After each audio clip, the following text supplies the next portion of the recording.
पुनर्जन्म होने के बाद सबसे पहला काम मैं यही करता हूं कि एक बदबूदार नाले में जाकर एक मोटी और क्रिस्पी सी एफेड्रा की स्ट्रिप ढूंढता हूं और फिर बिना किसी हिचकिचाहट के उसे निगल जाता हूं, जिस पर वह मेरे गले के अंदर बुरी तरह तड़पने लगती है। लेकिन फिर भी मैं अपनी उल्टी जैसा फील होने वाला दर्द सहता हूं और उसे पूरी तरह निगल जाता हूं, क्योंकि कामारे का एंड अब आने वाला है, जिस पर हर कोई उस आखिरी चीज से अवेकन होने वाला है जो उसने खाई थी। किसी ने क्रोकोडाइल प्रिजर्व्ड एग खाया था, जिस पर वह 100 मीटर का जायंट मॉस्किटो बन जाता है और सब कुछ डवोर करने लगता है। वहीं किसी ने फ्राइड चिकन विंग्स खाए थे, जिस पर उसके अंदर फीनिक्स ब्लड लाइन अवेकन हो जाती है। जबकि अपनी पिछली जिंदगी में मैंने फास्ट राइड्स खाए थे, जिस पर मैं एक ऐसे माउस में बदल गया था जिसे देखकर हर कोई चिल्लाता था और मारने दौड़ पड़ता था, और फिर आखिर में मुझे एक अननोन बीस्ट ने हवा में उछाल दिया था। लेकिन अब जब मेरा रिबर्थ हो चुका है तो मुझे इनफाइनाइट डवोरर मिल जाता है, जिस पर जितना ज्यादा और जितना पावरफुल डवोर करूंगा उतनी ज्यादा एनर्जी मुझे वापस मिलेगी। और मुझे याद आता है कि मेरी पिछली जिंदगी में यह एपेड्रा का पीस बहुत जल्दी एक ऐसे पोट्री बॉडी में बदल जाता है जो हर चीज को डवोर करता रहता है, जिस पर इस समय मैं अपने सामने रखे ग्लास बॉक्स को देखता हूँ, जिसके अंदर एक क्रिम्सन कलर की एपेड्रा पड़ी होती है। उसका मोटा शरीर लगातार हिलता और मचलता रहता है। वह बिल्कुल किसी रेड इंसेक्ट जैसी दिखती है और मुझे पता होता है कि अगर मैं इसे डवोर कर लूं तो मैं और भी ज्यादा स्ट्रांग बन सकता हूं, जिस पर मैं सोचता हूं कि अब बचा ही क्या है, अगर अभी नहीं किया तो सब खत्म हो जाएगा। यह सोचकर मेरा दिल पूरी तरह शांत हो जाता है। फिर मैं अपनी स्लीव ऊपर करता हूं और ग्लास बॉक्स के अंदर हाथ डालता हूं ताकि उस म्यूटेंट एपेड्रा को पकड़ सकूं। लेकिन वह म्यूटेंट एपेड्रा लगातार पलटती और मचलती रहती है, जिस पर वह न सिर्फ मेरा हाथ खींचने लगती है बल्कि मेरी उंगली को भी काट लेती है, और फिर बॉक्स के अंदर खून फैलने लगता है, जिस पर फ्रेश ब्लड की स्मेल मिलते ही म्यूटेंट एपेड्रा और भी ज्यादा पागल हो जाती है। यह देखकर मैं तुरंत अपना गुस्सा दबा लेता हूं, फिर तेजी से उस एपेड्रा को पकड़ता हूं और एक जोरदार बाइट के साथ उसे सीधे अपने पेट में निगल जाता हूं, जिसके तुरंत बाद मेरे दिमाग में एक आवाज गूंजती है, congratulations to host for successfully devouring the mutant ephedra, gene sequence successfully extracted. जिस पर मैं तुरंत देखने लगता हूं कि यह नई सीक्वेंस मुझे क्या देने वाली है। तभी मैं देखता हूं कि मेरी उंगली से जो मांस और फ्लैश पहले कटकर अलग हो गया था, वहां से अचानक काउंटलेस ब्लड रेड थ्रेड्स निकलने लगते हैं। फिर वह थ्रेड सिर्फ 2 सेकंड के अंदर मेरी चोट को पूरी तरह लपेट लेते हैं और फिर उसी जगह पर नया फ्लैश और नई स्किन उगने लगती है, जिसे देखकर मैं समझ जाता हूं कि यह एबिलिटी सेवर्ड लिम्ब रिजेनरेशन की है। इसके बाद मैं अपने शरीर के अंदर एक बेहद खतरनाक और भारी पावर को उठता हुआ फील करता हूं। मेरा पूरा शरीर जैसे एंडलेस एनर्जी से भर जाता है, जिस पर मैं तुरंत मिरर के सामने जाता हूं और खुद को देखने लगता हूं। लेकिन मिरर में खुद को देखकर मैं एक बार फिर से शॉक्ड रह जाता हूं, क्योंकि मेरी हाइट जो पहले लगभग 1.7 मीटर थी, अब सीधे 1.9 मीटर हो चुकी होती है, और मेरे ब्लैक हेयर अब लंबे रेड हेयर में बदल चुके होते हैं। वहीं मेरी ग्रे ब्राउन आईज भी अब पूरी तरह लाल हो चुकी होती हैं। फिर मैं अपने शरीर को ध्यान से चेक करता हूं, जिस पर मुझे पता चलता है कि मेरे राइट हैंड की हथेली में एक माउथ उगाया है। वह बिल्कुल किसी एबीज जैसा दिखता है, जिसके अंदर दर्जनों छोटे और बेहद शार्प टीथ होते हैं, और उसकी फीलिंग बिल्कुल उसी म्यूटेंट एपेड्रा जैसी होती है जो दुश्मनों का ब्लड एब्जॉर्ब कर सकती है। लेकिन यह देखकर मैं थोड़ा परेशान हो जाता हूं, क्योंकि अभी डार्क टर्नाइल शुरू भी नहीं हुआ है और मैं पहले ही ऐसा बन चुका हूं, जिस पर मैं सोचता हूं कि अगर मैं इस हालत में बाहर गया तो शायद मैं बाहर निकल भी नहीं पाऊंगा। लेकिन जैसे ही यह ख्याल मेरे दिमाग में आता है, मेरे लंबे रेड हेयर वापस नॉर्मल हो जाते हैं और मेरी हथेली का वह माउथ भी गायब हो जाता है। यह देखकर मैं अंदर ही अंदर हैरान रह जाता हूं, क्योंकि यह पावर जरूरत पड़ने पर खुद को छुपा भी सकती है, जिस पर मैं तुरंत अगला टारगेट याद करता हूं। मुझे याद आता है कि बिग शिली के एक इनविजिबल रिच मैन के पास एक रेयर इलेक्ट्रिक बारबेरियन रखा हुआ है, और मुझे अच्छी तरह याद होता है कि डार्क टर्मोइल शुरू होने के बाद वही इलेक्ट्रिक बारबेरियन अपने आप में एक बेहद खतरनाक एग्जिस्टेंस बन जाता है जो टेरिफाइंग स्पिरिचुअल पावर रिलीज कर सकता है। जिस पर मैं सोचता हूं कि अगर मैं उसे डवोर कर लूं और उसकी जेनेटिक सीक्वेंस को अपने अंदर मर्ज कर दूं तो शायद मैं और भी ज्यादा पावरफुल एबिलिटी अनलॉक कर सकता हूं। लेकिन अपनी अभी की आइडेंटिटी के साथ उस रिच मैन तक पहुंचना नामुमकिन है। लेकिन फिर मुझे याद आता है कि उसकी एक डॉटर भी है जो त्सिंगबे यूनिवर्सिटी में पढ़ती है, जिस पर मैं तुरंत अपना सामान उठाता हूं और सीधा स्कूल की तरफ निकल जाता हूं। इसके बाद जब मैं स्कूल पहुंचता हूं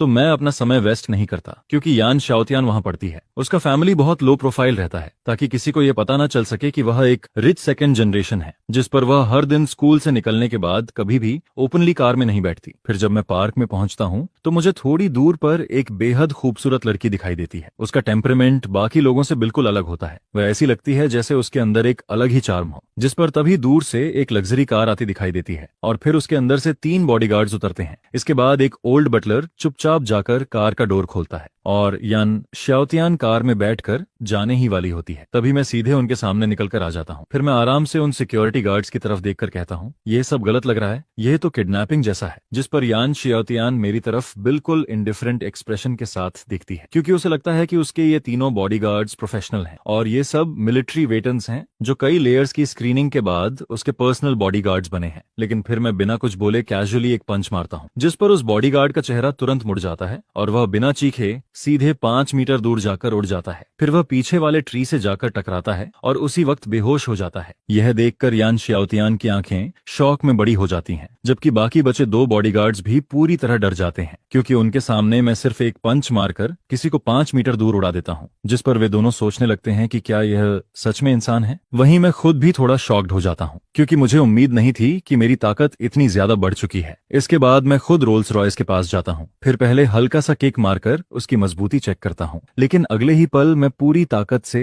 अपनी टांग घुमाता हूँ और सीधे रोल्स रॉयस पर किक मार देता हूँ, जिस पर पूरी कार लगभग 3 मीटर दूर खिसक जाती है और फिर उसकी साइड डोर बुरी तरह अंदर धंस जाती है और पूरी तरह डिफॉर्म हो जाती है। यह देखकर वहां मौजूद हर इंसान का चेहरा सुन्न पड़ जाता है, जबकि यान शाओतियान पूरी तरह स्टैंडर्ड खड़ी रह जाती है और बाकी दोनों बॉडीगार्ड्स डर के मारे सीधे जमीन पर गिर जाते हैं। लेकिन मैं उन्हें इग्नोर करता हूं और सीधे यान शाओतियान के सामने जाकर खड़ा हो जाता हूं, जिस पर वह घबराकर कहती है, तुम क्या चाहते हो? किडनैपिंग या रॉबरी? अगर तुम्हें पैसे चाहिए तो मैं अभी यान नानजी को कॉल करती हूँ, जिस पर वह रेयर इलेक्ट्रिक बारबेरियन भेज देगा। जिस रेयर इलेक्ट्रिक बारबेरियन को उसने कलेक्ट किया था वही मुझे चाहिए। एक हाथ से बारबेरियन दो और दूसरे हाथ से अपनी जान बचाओ। यह सुनकर यान शाओतियान पूरी तरह कंफ्यूज हो जाती है। उसका दिमाग बिल्कुल काम नहीं करता, क्योंकि उसे लगता है कि मैं उसे किडनैप करने की पूरी कोशिश कर रहा हूँ। लेकिन आखिर में पता चलता है कि मुझे सिर्फ वही रेयर इलेक्ट्रिक बारबेरियन चाहिए जिसे उसके फादर ने कलेक्ट करके रखा है। लेकिन इस समय सिचुएशन बहुत क्रिटिकल होती है, जिस पर यान शाओतियान मजबूरी में अपना मोबाइल निकालती है और फिर यान नानजी को कॉल करके जल्दी से पूरी सिचुएशन और मेरी डिमांड बता देती है। उसी समय टिएनशिंग ग्रुप के कॉन्फ्रेंस रूम में एक मिडिल एज्ड आदमी बैठा होता है, जिसके चेहरे पर अथॉरिटी साफ दिखाई देती है। लेकिन जैसे ही उसे यह कॉल मिलती है उसका एक्सप्रेशन तुरंत बदल जाता है, जैसे किसी ने उसके सबसे बड़े एनिमी को छू लिया हो। वह तुरंत गुस्से में बोलता है, दारू सिटी में किसी की हिम्मत कैसे हुई कि मेरी बेटी को हाथ लगाए? तुरंत मिलिट्री को इन्फॉर्म करो, उन्हें बोलो कि अपने सबसे इलीट लोग भेजें और अभी के अभी भेजें।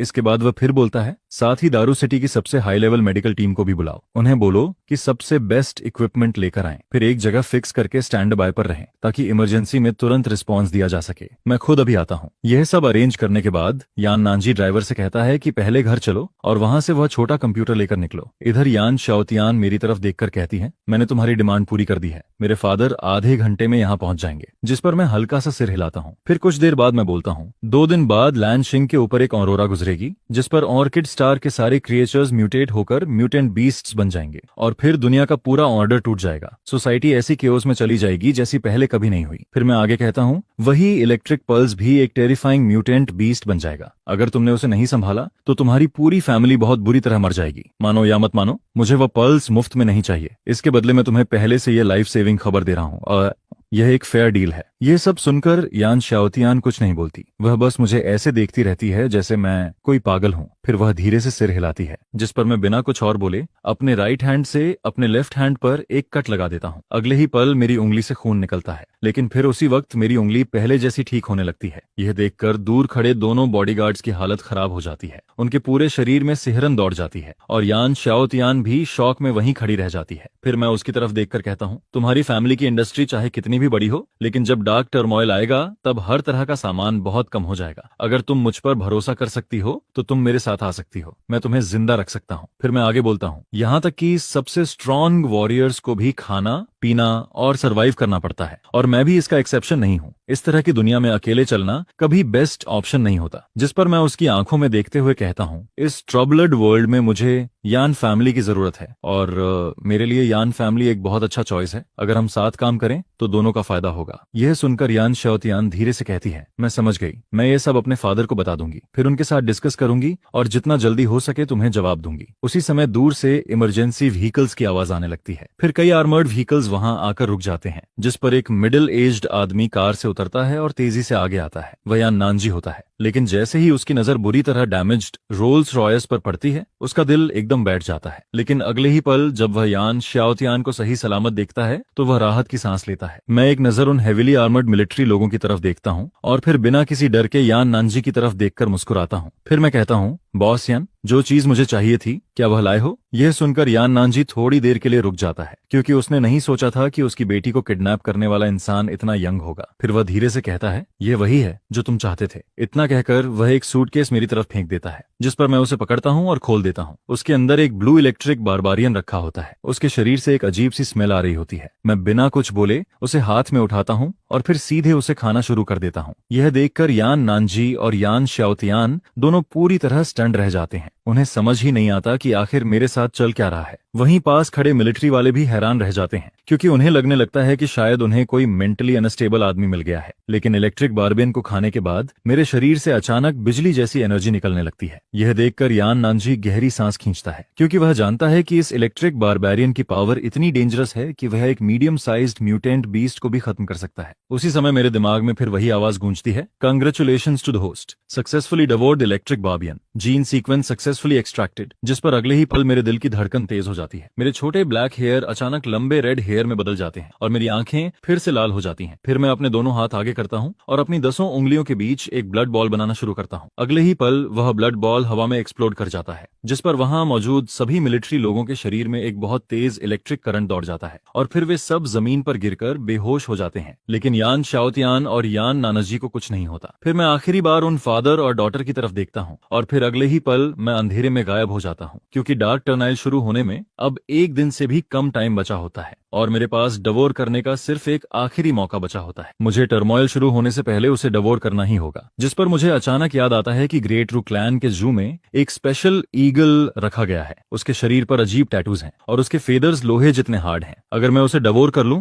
तो मैं और भी ज्यादा स्ट्रांग बन सकता हूं, क्योंकि अभी मेरे पास ब्लड कंट्रोल है और थंडर की पावर भी है। मुझे बस एक फ्लाइंग एबिलिटी की कमी है, जिस पर अगले दिन मैं सीधे ग्रेट रू जू पहुंच जाता हूं। फिर मैं उस केज के सामने पहुंचता हूं जहां उस स्पेशल फियरस ईगल को रखा गया था। लेकिन वहां पहुंचते ही मैं शॉक में रह जाता हूं, क्योंकि वह फियरस ईगल पहले ही म्यूटेट हो चुका होता है। उसके काले फेदर्स अब स्टील जैसे लग रहे होते हैं और उनमें से एक डरावनी ठंडी चमक निकल रही होती है। हल्की रोशनी में माओजी अचानक ऐसे काउंट डाउन करने लगता है जैसे कोई जहरीली जीभ फुसफुसा रही हो, और उसी समय वह फियर ईगल अपनी तेज चोंच से पागलों की तरह आयरन केज पर वार करने लगता है, जिस पर कुछ ही सेकंड में वह केज को तोड़ देता है और फिर सीधे मेरी तरफ अटैक कर देता है। यह देखकर मैं हल्का सा गाली देता हूँ। फिर मेरी आंखों में उस ईगल की मूवमेंट अचानक बहुत स्लो और क्लियर दिखने लगती है। उसकी हर मूवमेंट मुझे साफ दिखाई देने लगती है, जिस पर मैं एक हाथ से उसकी चोंच पकड़ लेता हूँ और फिर उसे सीधे जमीन पर पटक देता हूँ। जिसके तुरंत बाद मेरे दिमाग में आवाज आती है, कंग्रेचुलेशंस, सीक्वेंस एक्सट्रैक्शन सक्सेसफुल। फिर अगले ही पल मुझे फील होता है कि मेरे पीछे कुछ निकल रहा है और फिर मेरी पीठ के पीछे अचानक एक बहुत बड़ी ब्लैक विंग्स की पेयर निकल आती है। वह लगभग 6 मीटर लंबी होती है। फिर मैं सीधे आसमान में उड़ जाता हूँ और हवा में तेजी से ऊपर जाने लगता हूँ। तभी अचानक मेरा मोबाइल बजने लगता है, जिस पर मैं कॉल उठाता हूँ और दूसरी तरफ से यान शाओतियान की कांपती हुई आवाज आती है। वह कहती है, मोबेई, यहाँ कुछ हो गया है। कुछ ह्यूमन हार्ट मॉन्स्टर्स हमारे पास घुस आए हैं। क्या तुम यहाँ आ सकते हो? उसकी आवाज हल्की कांप रही होती है, जिससे साफ पता चलता है कि वह बहुत घबरा चुकी है। जिस पर मैं बिना कुछ सोचे सीधे हाँ बोल देता हूँ। यान शाओतियान के दिए हुए एड्रेस के हिसाब से मैं बहुत जल्दी एक वेयरहाउस के पास पहुंच जाता हूँ। उसी वेयरहाउस में बहुत सारा सामान रखा होता है। ज्यादातर वह ऐसे प्रोसेस्ड फूड होते हैं जिन्हें बहुत समय तक स्टोर किया जा सकता है। और उसी वेयरहाउस के अंदर 2 मॉन्स्टर बड़ी खुशी से इधर उधर देख रहे होते हैं। उनमें से एक पिग नोज वाला आदमी होता है, जिसका शरीर पूरा मोटा और भद्दा होता है। वह जोर जोर से हंसते हुए कहता है, अब जबकि बॉस ने यह वेयरहाउस अपने कब्जे में ले लिया है तो अब हमें फ्यूचर में खाने की कोई टेंशन नहीं रहेगी। जिस पर उसके पास खड़ा दूसरा आदमी, जो करीब 3 मीटर लंबा होता है और जिसके सिर पर सींग निकले होते हैं, हंसते हुए कहता है, डार्क टर्मल आने के बाद मुझे पेंटिंग कंट्रोल करने की पावर मिल गई है। सच में भगवान ने हम पर बहुत मेहरबानी की है। अब हम जो चाहें वह कर सकते हैं। इतना कहकर वह हॉर्नडियन मैन चमकती आंखों के साथ यान शाओतियान की तरफ बढ़ता है। फिर उसकी तरफ देखकर गंदी हंसी हंसता है। वह कहता है, बॉस, यह यह लड़की तो काफी अच्छी है, जिस पर पिग्नोज वाला आदमी भी उसके साथ गंदी बातें करने लगता है। उन दोनों की बातें सुनकर यान शाओतियान का चेहरा धीरे धीरे सफेद पड़ने लगता है, जबकि यान नानजी तुरंत उसके सामने आकर उसे अपने पीछे छुपा लेता है। वह उन दोनों को घूरते हुए कुछ बोलने ही वाला होता है, तभी अचानक वेयर हाउस की छत में एक बहुत बड़ा छेद हो जाता है और फिर मैं एक गिरते हुए मीटर की तरह सीधे ऊपर से वेयर हाउस के अंदर आ गिरता हूँ। यह देखकर यान शाओतियान अचानक राहत की सांस लेती है। वहीं हॉर्न्ड मैन और पिग नोज मैन मुझे देखकर हैरान रह जाते हैं। फिर हॉर्न्ड मैन हंसते हुए कहता है, अरे मुझे लगा यहाँ सिर्फ हम ही ऐसे लोग हैं जिन्हें भगवान का फेवर मिला है, लेकिन लगता है तुम्हें भी कुछ मिला है। फिर वह मेरी तरफ देखकर कहता है, बच्चे समझदारी इसी में है कि हमारे काम में मत पड़ो, नहीं तो तुम्हारे लिए अच्छा नहीं होगा। लेकिन मैं उन दोनों की बात का कोई जवाब नहीं देता, क्योंकि मुझे इन दोनों स्कम्बैग्स से बात करने का कोई शौक नहीं होता। जिस पर अगले ही पल मैं सीधे एक स्लैप मारता हूँ और सिर्फ उसी एक स्लैप में वह हॉर्न्ड मैन वहीं मर जाता है। यह देखकर पूरा वेयर हाउस अचानक शांत हो जाता है। कोने में छुपे हुए वर्कर्स पूरी तरह शॉक में आ जाते हैं। उन्हें अपनी आंखों पर भरोसा नहीं होता, क्योंकि जिन दो मॉन्स्टर्स से वह अभी तक डर रहे थे, उनमें से एक को मैंने सिर्फ एक थप्पड़ में खत्म कर दिया था। इसके बाद मैं धीरे धीरे यान शाओतियान और यान नानजी के पास जाता हूँ। यान नानजी अभी भी यान शाओतियान को अपने पीछे छुपाकर खड़ा होता है, जिस पर मैं उसकी तरफ देखकर पूछता हूँ, पिछली बार जो बात हुई थी उसके बारे में क्या सोचा? यह सुनकर दोनों कुछ देर तक चुप रहते हैं। फिर यान शाओतियान धीरे से पूछती है, अगर हम तुम्हारे साथ काम ना करें तो क्या तुम हमें खा जाओगे? यह सुनकर मैं सीधे बोलता हूँ, मुझे इंसानों को खाने में कोई इंटरेस्ट नहीं है, लेकिन डार्क टनल बहुत जल्दी शुरू होने वाला है। अभी तुम्हारा क्या प्लान है? यह सुनते ही वहां मौजूद सभी लोग राहत की सांस लेते हैं। फिर उनमें से कोई कहता है, अगर मोबेई नहीं आता तो हम सब अभी तक मर चुके होते। अब हमें क्या करना चाहिए? हम सब तुम्हारी बात मानेंगे। यान नानजी भी मेरी तरफ ऐसे देखता है जैसे मैं उसकी आखिरी उम्मीद हूँ। उसके दिमाग में बस यही चलता है कि अगर वह मेरे साथ रहेगा तो शायद वह जिंदा बच सकता है। जिस पर मैं धीरे से कहता हूँ, डार्क टर्मल बहुत जल्दी आने वाला है और जब वह आएगा तब दुनिया का पूरा ऑर्डर खत्म हो जाएगा। इसलिए अभी सबसे जरूरी चीज एक सेफ जगह ढूंढना है जहां हम बेस बना सकें। यह सुनकर यान नानजी तुरंत बोलता है, मेरे पास माउंटेन के बीच में एक विला है, उसकी सिक्योरिटी बहुत स्ट्रांग है और उसका मटेरियल भी बहुत हाई क्वालिटी का है। अगर तुम्हें कोई प्रॉब्लम नहीं है तो हम वहां जा सकते हैं। मैं कुछ सेकंड सोचता हूं और फिर हाँ में सिर हिला देता हूं, क्योंकि सिर्फ स्ट्रांग होना काफी नहीं है। डार्क टर्मोइल आने के बाद हर तरह का सामान कम हो जाएगा और बाद में एनवायरनमेंट भी बदल जाएगा। ऐसे में एक सेफ शेल्टर होना बहुत जरूरी है। फिर मैं कॉर्नर में खड़े उन वर्कर्स की तरफ देखकर कहता हूँ, अगर तुम लोग जाना चाहते हो तो मैं तुम्हें नहीं रोकूंगा, लेकिन जो लोग मेरे साथ रहना चाहते हैं वह मेरे साथ आ सकते हैं। फिर मैं आगे कहता हूँ, लेकिन याद रखना, डार्क टर्नाइल तुम्हारी सोच से कहीं ज्यादा डेंजरस और क्रूअल है। अगर तुम मेरे साथ रहना चाहते हो तो तुम्हें बिना किसी सवाल के मेरी हर बात माननी होगी। यह सुनकर सभी लोग एक साथ सिर हिलाते हैं और कहते हैं, समझ गए। जिस पर मैं संतुष्ट होकर सिर हिलाता हूँ। फिर सबको लेकर उस विला की तरफ निकल जाता हूँ। 1 घंटे बाद माउंटेन के बीच बने उस विला में यान शाओतियान और यान नानजी मेरे सामने सोफा पर बैठे होते हैं। फिर यान नानजी पूछता है, मोबेई, क्या हमें अभी और सप्लाईज कलेक्ट करनी चाहिए? आखिर हम लोग अब काफी ज्यादा हैं। मैं उसकी तरफ देखकर कहता हूँ, बिल्कुल, हमें और सामान कलेक्ट करना होगा, लेकिन उससे भी ज्यादा जरूरी है कि हम फॉरबिडन लैंड के रिसोर्सेज हासिल करें, क्योंकि पहला फॉरबिडन लैंड बहुत जल्दी खुलने वाला है और उसके अंदर की चीजें बाहर के सामान से 100 गुना ज्यादा वैल्यूएबल होंगी। यह सुनकर यान शाओतियान और यान नानजी एक दूसरे की तरफ देखने लगते हैं। हालांकि उन्हें समझ नहीं आता कि फॉरबिडन लैंड क्या होता है, लेकिन वह मुझसे और सवाल नहीं करते। फिर यान शाओतियान धीरे से पूछती है, तुमने पहले कहा था कि अगर हमने उस इलेक्ट्रिक बारबेरियन को नहीं लिया होता तो डार्क टर्बुल आने के बाद हम सब मर जाते, क्या ये सच है? जिस पर मैं धीरे से सिर हिलाता हूँ और कहता हूँ, जब डार्क टर्नाइल शुरू होगा तब ऑरोरा पूरी ब्लू स्टार पर फैल जाएगी और कुछ लोगों को अवेकन होने का मौका मिलेगा, लेकिन वह किस में बदलेंगे यह इस बात पर डिपेंड करेगा कि ऑरोरा आने से पहले उन्होंने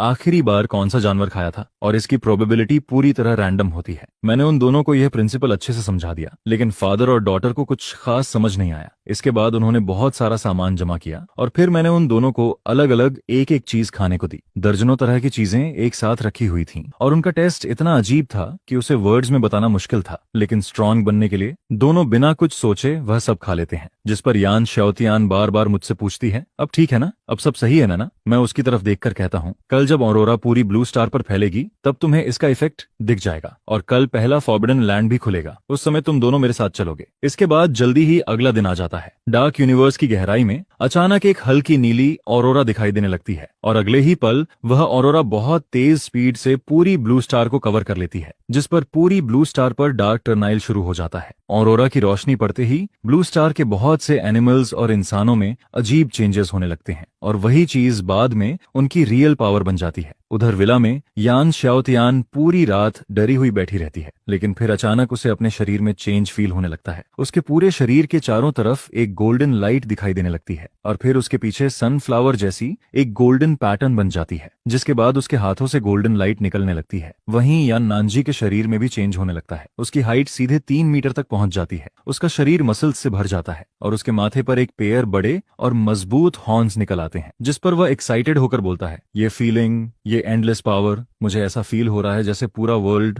मेरे कंट्रोल में है। मैं उसकी तरफ देखकर कहता हूँ, डार्क टर्बल शुरू हो चुका है और पहला फॉरबिडन लैंड भी अब आने वाला है। हमें जल्दी वहां जाना होगा ताकि हम रिसोर्सेज कलेक्ट करके खुद को और स्ट्रांग बना सकें। जिस पर हम सब तुरंत कार में बैठते हैं और फॉरबिडन लैंड की तरफ निकल जाते हैं। करीब 2.5 घंटे बाद हम फॉरबिडन लैंड के एंट्रेंस पर पहुंच जाते हैं। थोड़ी दूर पर यान श्याओतियान का क्लासमेट ली हुआन भी कुछ लोगों को लेकर वहां खड़ा होता है। वह सामने का सीन देखकर अजीब एक्सप्रेशन बनाता है। वह मन ही मन सोचता है, यह गरीब मोबेई आखिर यान फैमिली के साथ कैसे जुड़ गया, और फिर वह भी अपनी कार उस मिस्टीरियस व्हर्लपूल के अंदर ले जाता है, जिस पर उसके साथ खड़ा एक आदमी पूछता है, अब हमें क्या करना चाहिए। ली हुआन कुछ देर सोचता है, फिर कहता है, बॉस ने हमें यहाँ की सिचुएशन पता करने के लिए भेजा है और जब मोबेई जैसे लोग अंदर जा सकते हैं तो हम क्यों नहीं। अब हमारे पास भी पावर्स हैं, डरने की क्या बात है। फॉरबिडन लैंड के अंदर पूरा अंधेरा होता है, चारों तरफ काले और घने पेड़ होते हैं और ऊपर आसमान में एक ब्लड रेड सन दिखाई देता है। उसी समय सामने के जंगल से अचानक बहुत डरावनी आवाजें आने लगती हैं, जैसे कोई रो रहा हो या कोई भेड़िया चिल्ला रहा हो। यह सुनकर कार में बैठे सभी लोग डरकर एक दूसरे के पास आ जाते हैं। फिर मैं शांत आवाज में कहता हूँ, फॉरबिडन लैंड में डार्क साउंड स्पिरिट्स होते हैं, तुम उन्हें एलियन क्रिएचर्स की तरह समझ सकते हो। इसके बाद मैं धीरे से ब्रेक लगाता हूँ और यान नानजी की तरफ देखकर कहता हूँ, बॉस यान, अब आप कार चलाओ, मैं आगे रास्ता साफ करता हूँ। यान नानजी कुछ समझ पाता उससे पहले ही मैं कार से बाहर कूद जाता हूँ। अगले ही पल सामने के फॉग के अंदर से कई काले साए बाहर निकल आते हैं।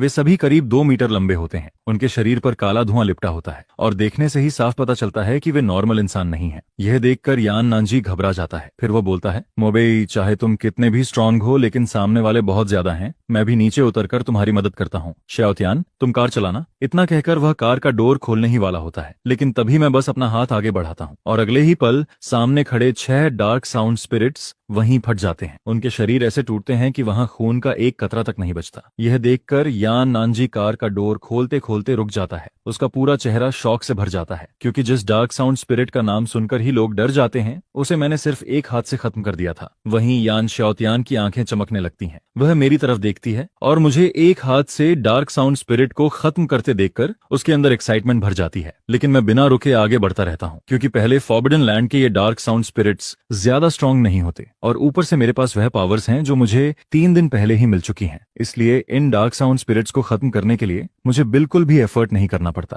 रास्ते में जितने भी डार्क साउंड स्पिरिट्स आते हैं, चाहे उनकी गिनती कितनी भी हो, मैं उन्हें आसानी से खत्म करता जाता हूँ। शुरुआत में कार के अंदर बैठे लोग हर बार यह देखकर शॉक हो जाते हैं, लेकिन धीरे धीरे उन्हें इसकी आदत हो जाती है। फिर कार के अंदर यान नानजी हल्की स्माइल के साथ यान श्याओतियान की तरफ देखता है और फिर धीरे से कहता है, तुम्हें मोबेई कैसा लगता है। यह सुनकर यान श्याओतियान तुरंत कहती है, डैड, आप कैसी बातें कर रहे हो। जिस पर यान नानजी हंसते हुए कहता है, मैं मजाक नहीं कर रहा, तुम अब उस उम्र में हो जहां तुम्हें बॉयफ्रेंड ढूंढना चाहिए। यान श्याओतियान उसकी तरफ देखकर कहती है, लेकिन पहले तो आप हमेशा कहते थे कि मुझे किसी के साथ रिलेशनशिप में नहीं पड़ना चाहिए। जिस पर यान नानजी हंसते हुए बोलता है, मैं अब भी यही कहता हूँ, लेकिन मोबेई अलग है। वह सिर्फ स्ट्रांग नहीं है, बल्कि बहुत काम भी है। उसमें घमंड नहीं है और वह बहुत अच्छे से बात करता है। ऐसा लड़का बहुत मुश्किल से मिलता है। फिर वह मुस्कुराकर कहता है, अगर मोबेई मेरा सन इन लॉ बन जाए तो मुझे बिल्कुल भी चिंता नहीं होगी। यह सुनकर यान श्याओतियान पूरी तरह हेल्पलेस होकर उसे देखती रह जाती है। उसी समय हमारी कार के पीछे दूर फॉग के अंदर ली हुआन और उसके लोग ये सब देख रहे होते हैं और जब वे मुझे एक के बाद एक डार्क साउंड स्पिरिट्स को सेकंडों में खत्म करते हुए देखते हैं, तो वहां मौजूद हर इंसान की आंखें शौक से बड़ी हो जाती हैं। उन सबके दिल में बहुत कुछ चल रहा होता है। जिस पर ली हुआन तो इतना ज्यादा गुस्से में होता है कि वह अपने दांत पीसते हुए खड़ा रहता है। यह बैस्टर्ड सच में सुपर पावर हासिल कर लेता है और सबसे बड़ी बात तो यह होती है कि अब वह मुझसे भी ज्यादा स्ट्रांग बन चुका है। यह सोचकर ली हुआन के अंदर और भी ज्यादा जलन होने लगती है। जिस पर उसके पास खड़ा एक छोटा भाई जल्दी से पूछता है, अब हम क्या करें। यह सुनकर ली हुआन एक लंबी और भारी सांस छोड़ता है और फिर कहता है, भले ही ये किड पावरफुल हो गया है, लेकिन आखिर में ये अभी भी एक इंसान ही है। इंसानों की अपनी लिमिट्स होती हैं। अगर ये ऐसे ही लगातार लड़ता रहेगा तो देर सवेर इसकी ताकत खत्म हो जाएगी। जिस पर वह आगे कहता है, इसलिए अभी हम इसका पीछा करते हैं और जब हमें कोई रियल में अच्छी चीज मिलती है तब हम उसे छीन लेंगे। तब तक इसकी सारी एनर्जी खत्म हो चुकी होगी और हमारे पास अभी भी 5 लोग हैं। ऐसा नहीं हो सकता कि हम मिलकर भी इसे हरा ना पाएं। इसके बाद मैं लगातार आगे का रास्ता साफ करता रहता हूँ, जिस पर जब मैं फिर से डार्क साउंड के एक बड़े ग्रुप को खत्म करता हूँ तब मैं पीछे की तरफ देखकर हल्का सा स्मार्क करता हूँ। अब मेरी सेंसेस आम इंसानों से बहुत आगे जा चुकी होती हैं। मैं काफी पहले ही ली हुआन और उसके लोगों की मौजूदगी महसूस कर चुका होता हूँ और साथ ही उनके दिमाग में क्या चल रहा है यह भी समझ चुका होता हूँ। फिर धीरे धीरे 1 घंटा बीत जाता है, जिस पर मुझे खुद भी याद नहीं रहता कि मैंने कितने डार्क साउंड फॉरेस्ट्स को खत्म किया है। लेकिन अफसोस की बात यह होती है कि ये डार्क साउंड फॉरेस्ट्स उस तरह के मॉन्स्टर नहीं होते जो मुझे एक साथ कई लेवल ऊपर पहुंचा दें, नहीं तो अब तक मैं लगातार कई लेवल ऊपर जा चुका होता। इसके बाद ट्रक मेरे पीछे पीछे चलते हुए एक पत्थर के बड़े प्लेटफॉर्म के सामने आकर रुकता है, जिस पर उस प्लेटफॉर्म के ऊपर पुराने और बेहद कॉम्प्लिकेटेड पैटर्न्स बने हुए होते हैं और उनमें से लाल रंग की रोशनी निकल रही होती है, जैसे कि वह खुद जिंदा हो। यह देखकर यान श्योतियान और उसकी बेटी ट्रक से नीचे उतरते हैं और उस प्लेटफॉर्म की तरफ देखने लगते हैं। तभी उन्हें वहां बहुत सारी ऐसी मेटल्स दिखाई देती हैं जिन पर काले रंग की चमक होती है और वह धीरे धीरे लाइट छोड़ रही होती हैं,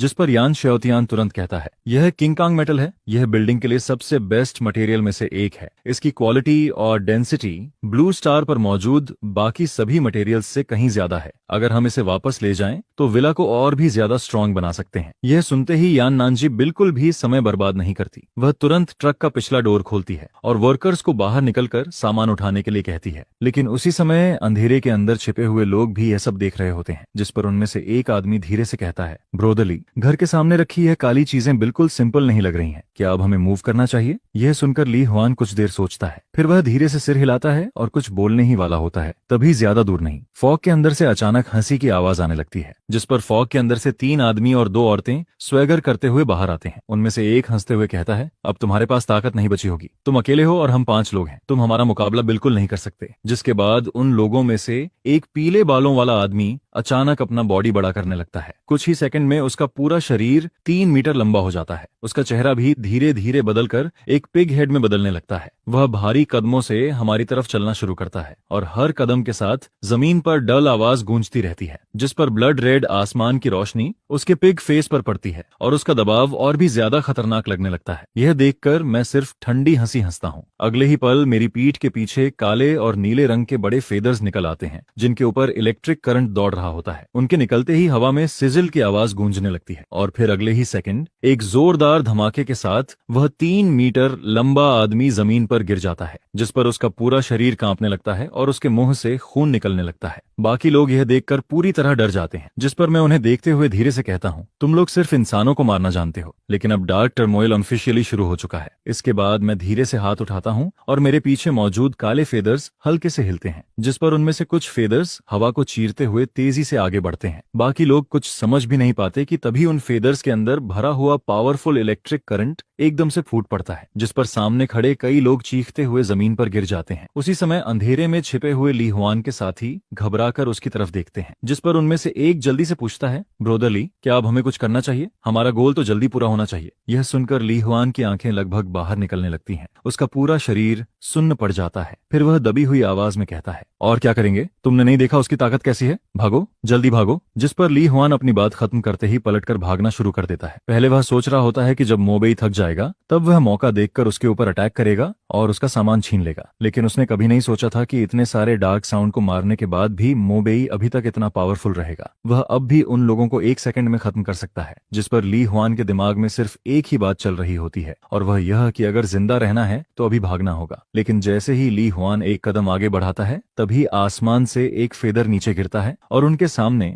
कई मीटर दूर जमीन में धंस जाता है, जिस पर एक ठंडी आवाज सुनाई देती है, क्या मैंने तुम्हें जाने दिया? यह सुनते ही ली हुआन और उसके साथ खड़े सभी लोग वहीं जम जाते हैं। उन सबको ऐसा फील होने लगता है जैसे मौत ने उन्हें सीधे टारगेट कर लिया हो। एक पल में ही ली हुआन की गर्दन पर पसीना आने लगता है। वह ऊपर देखता है और आसमान में मोबेई को देखता है, जो अपनी पीठ के पीछे फैले हुए विशाल काले विंग्स के साथ धीरे धीरे नीचे उतर रहा होता है। उसके पीछे मौजूद वे बड़े ब्लैक फेदर्स लगातार हिल रहे होते हैं, जिस पर उनके हिलने से आसपास की फॉग भी धीरे धीरे हटने लगती है। उस वक्त मोबेई किसी डीमन लॉर्ड से कम नहीं लग रहा होता, जिस पर ली हुआन की आंखें फैल जाती हैं। उसके दिल के अंदर केओस भर जाता है। उसे अब समझ आने लगता है कि शायद वे लोग शुरू से ही किसी ऐसे इंसान के पीछे पड़ गए थे जिससे उन्हें बिल्कुल भी नहीं उलझना चाहिए था। और सबसे बड़ी बात यह होती है कि मोबेई ने सिर्फ उन्हें नोटिस ही नहीं किया था, बल्कि काफी पहले से उन पर नजर रखे हुए था। जिस पर ली हुआन के दिमाग में एक सवाल बार बार आने लगता है, वे लोग भी रिटेल फाइटर्स ही हैं? और मोबेई भी। फिर आखिर मोबेई इतना अलग कैसे हो सकता है? उसने कैसे पहले ही उनकी मौजूदगी महसूस कर ली? क्या रिटेल फाइटर्स के बीच भी इतना बड़ा फर्क होता है?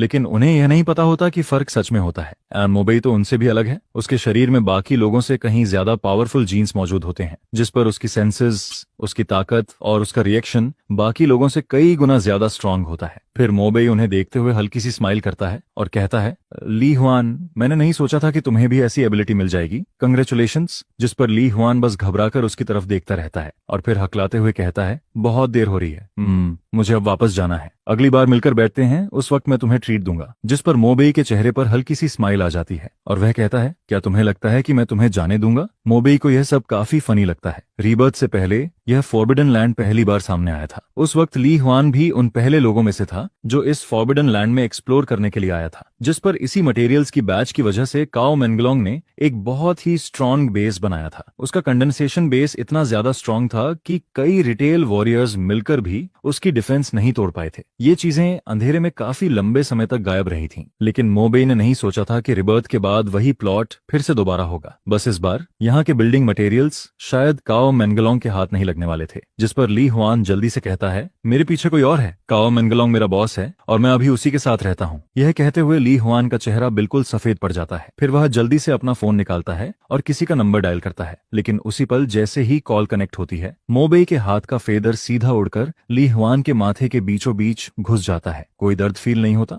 बस पूरा शरीर सुन्न पड़ जाता है, क्योंकि जैसे ही वह फेदर उसके माथे में घुसता है, एक बहुत स्ट्रॉन्ग इलेक्ट्रिक करंट ली हुआन के पूरे बॉडी में फैल जाता है, जिस पर ली हुआन का शरीर वहीं का वहीं रुक जाता है। उसकी आंखें पूरी तरह शॉक और डिसबिलीफ से भरी होती हैं। अगले ही सेकंड में वह वहीं मर जाता है। यह देखकर बाकी लोग पूरी तरह डर जाते हैं, जिस पर वे सब जोर से चिल्लाते हैं और मुड़कर भागने लगते हैं, लेकिन मोबेई उन्हें भागने का मौका बिल्कुल नहीं देता। लगभग उसी पल उसके पीछे मौजूद बिजली वाले फेदर्स एक साथ आगे निकलते हैं, जिस पर बाकी लोग भी ली हुआन की तरह कुछ बोलने का चांस मिलने से पहले ही खत्म हो जाते हैं। इसके बाद जमीन पर गिरे हुए फोन से एक भारी और गुस्से भरी आवाज लगातार आने लगती है। यह काओ मेंगलोंग की आवाज होती है। किसने फोर्थ ब्रदर पर अटैक किया? कौन है वो? उसे वहां की एग्जैक्ट सिचुएशन पता नहीं होती, लेकिन लोगों की चीखें सुनकर वह समझ जाता है कि उसके लोग मारे जा चुके हैं। जिस पर काओ मेंगलोंग और ज्यादा गुस्से में चिल्लाता है, मैं काओ मेंगलोंग हूँ, जिसने भी मेरे लोगों को हाथ लगाया है, चाहे वो कोई भी हो, वह गया। लेकिन मोबेई उसकी किसी बात का जवाब नहीं देता, जिस पर काओ मेंगलोंग को और ज्यादा गुस्सा आने लगता है। उसे ऐसा फील होता है जैसे वह हवा में पंच मार रहा हो। फिर वह कहता है, तेरा घर कहाँ है? एड्रेस बता। कुछ देर की चुप्पी के बाद मोबेई आखिर बोलता है, अब जब उसने सामने वाले के साथ दुश्मनी कर ही ली है तो उसे प्रॉपरली खत्म करना पड़ेगा। मैं 5 स्टार गार्डन के पास वाले अपार्टमेंट में हूँ, अगर हिम्मत है तो यहाँ आ जाना, मैं यहीं वेट करूंगा। जिस पर काओ मेंगलोंग ठंडी आवाज में कहता है, मुझे जानबूझकर प्रोवोक मत कर, तुम्हारा पॉइंट मुझे मिल गया है, जब टाइम मिलेगा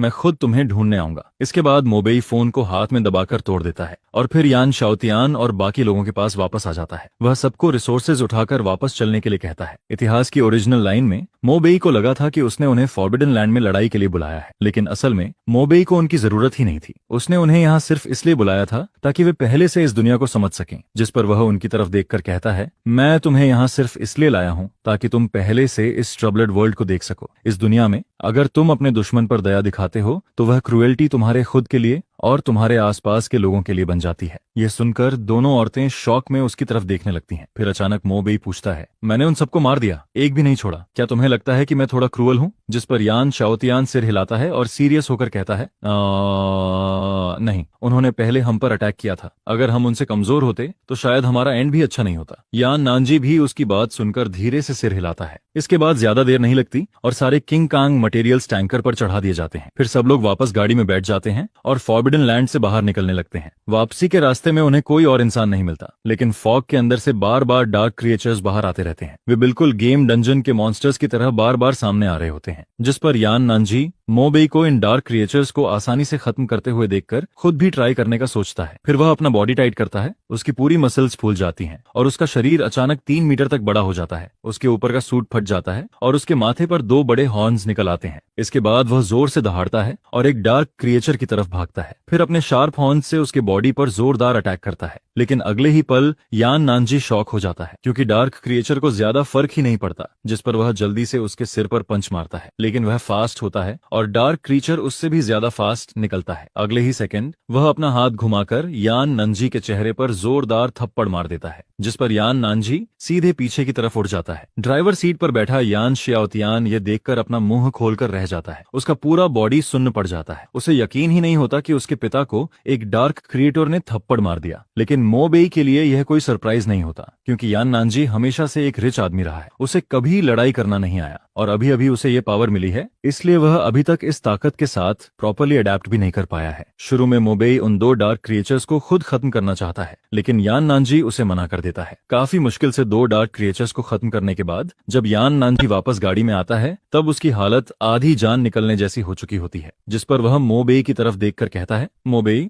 मैं तुमसे बहुत कम हूँ। मुझे लगा था कि ये डार्क क्रिएचर्स कुछ खास नहीं होंगे, लेकिन अब तो मैंने खुद जोक बनवा लिया। यह कहते हुए वह थोड़ा शर्मिंदा हो जाता है, क्योंकि डार्क क्रिएचर्स की असली ताकत देखने के बाद उसे अब जाकर समझ आता है कि मो बेई कितना ज्यादा स्ट्रांग है। एक इंसान होकर भी वह 6 डार्क क्रिएचर्स को 1 सेकंड में खत्म कर देता है, लेकिन मो बेई बस उसकी बात सुनकर चुप रहता है। इसके बाद ज्यादा देर नहीं लगती और उनकी गाड़ी आराम से फॉरबिडन एरिया से बाहर निकल जाती है। फिर वे लोग वापस विला पहुंच जाते हैं, जिस पर यान नानजी वर्कर्स को नीचे उतरकर सामान अनलोड करने के लिए कहता है। सामान नीचे उतारा जाता है और साथ ही लोगों को लगाकर वज्र इंस्टॉल करने की तैयारी भी शुरू कर दी जाती है। विला को एक डूम्सडे फोर्ट्रेस में बदलना था, ताकि उनके पास एक और सेफ्टी हो। फॉरबिडन लैंड से रिसोर्सेज मिल चुके थे, अब उन्हें बाकी सप्लाईज भी जमा करनी थी, जिस पर यान नानजी भी सिर हिलाकर कहता है, सिर्फ खाना ही नहीं और भी बहुत सारी चीजें जमा करनी होंगी, जैसे सिगरेट्स, टूल्स, टेंट्स और बाकी का सामान। जितनी ज्यादा चीजें होंगी उतना बेहतर रहेगा। जिस पर मो बेई भी समझाता है कि एंड टाइम में सिर्फ फूड ही इंपॉर्टेंट नहीं होता,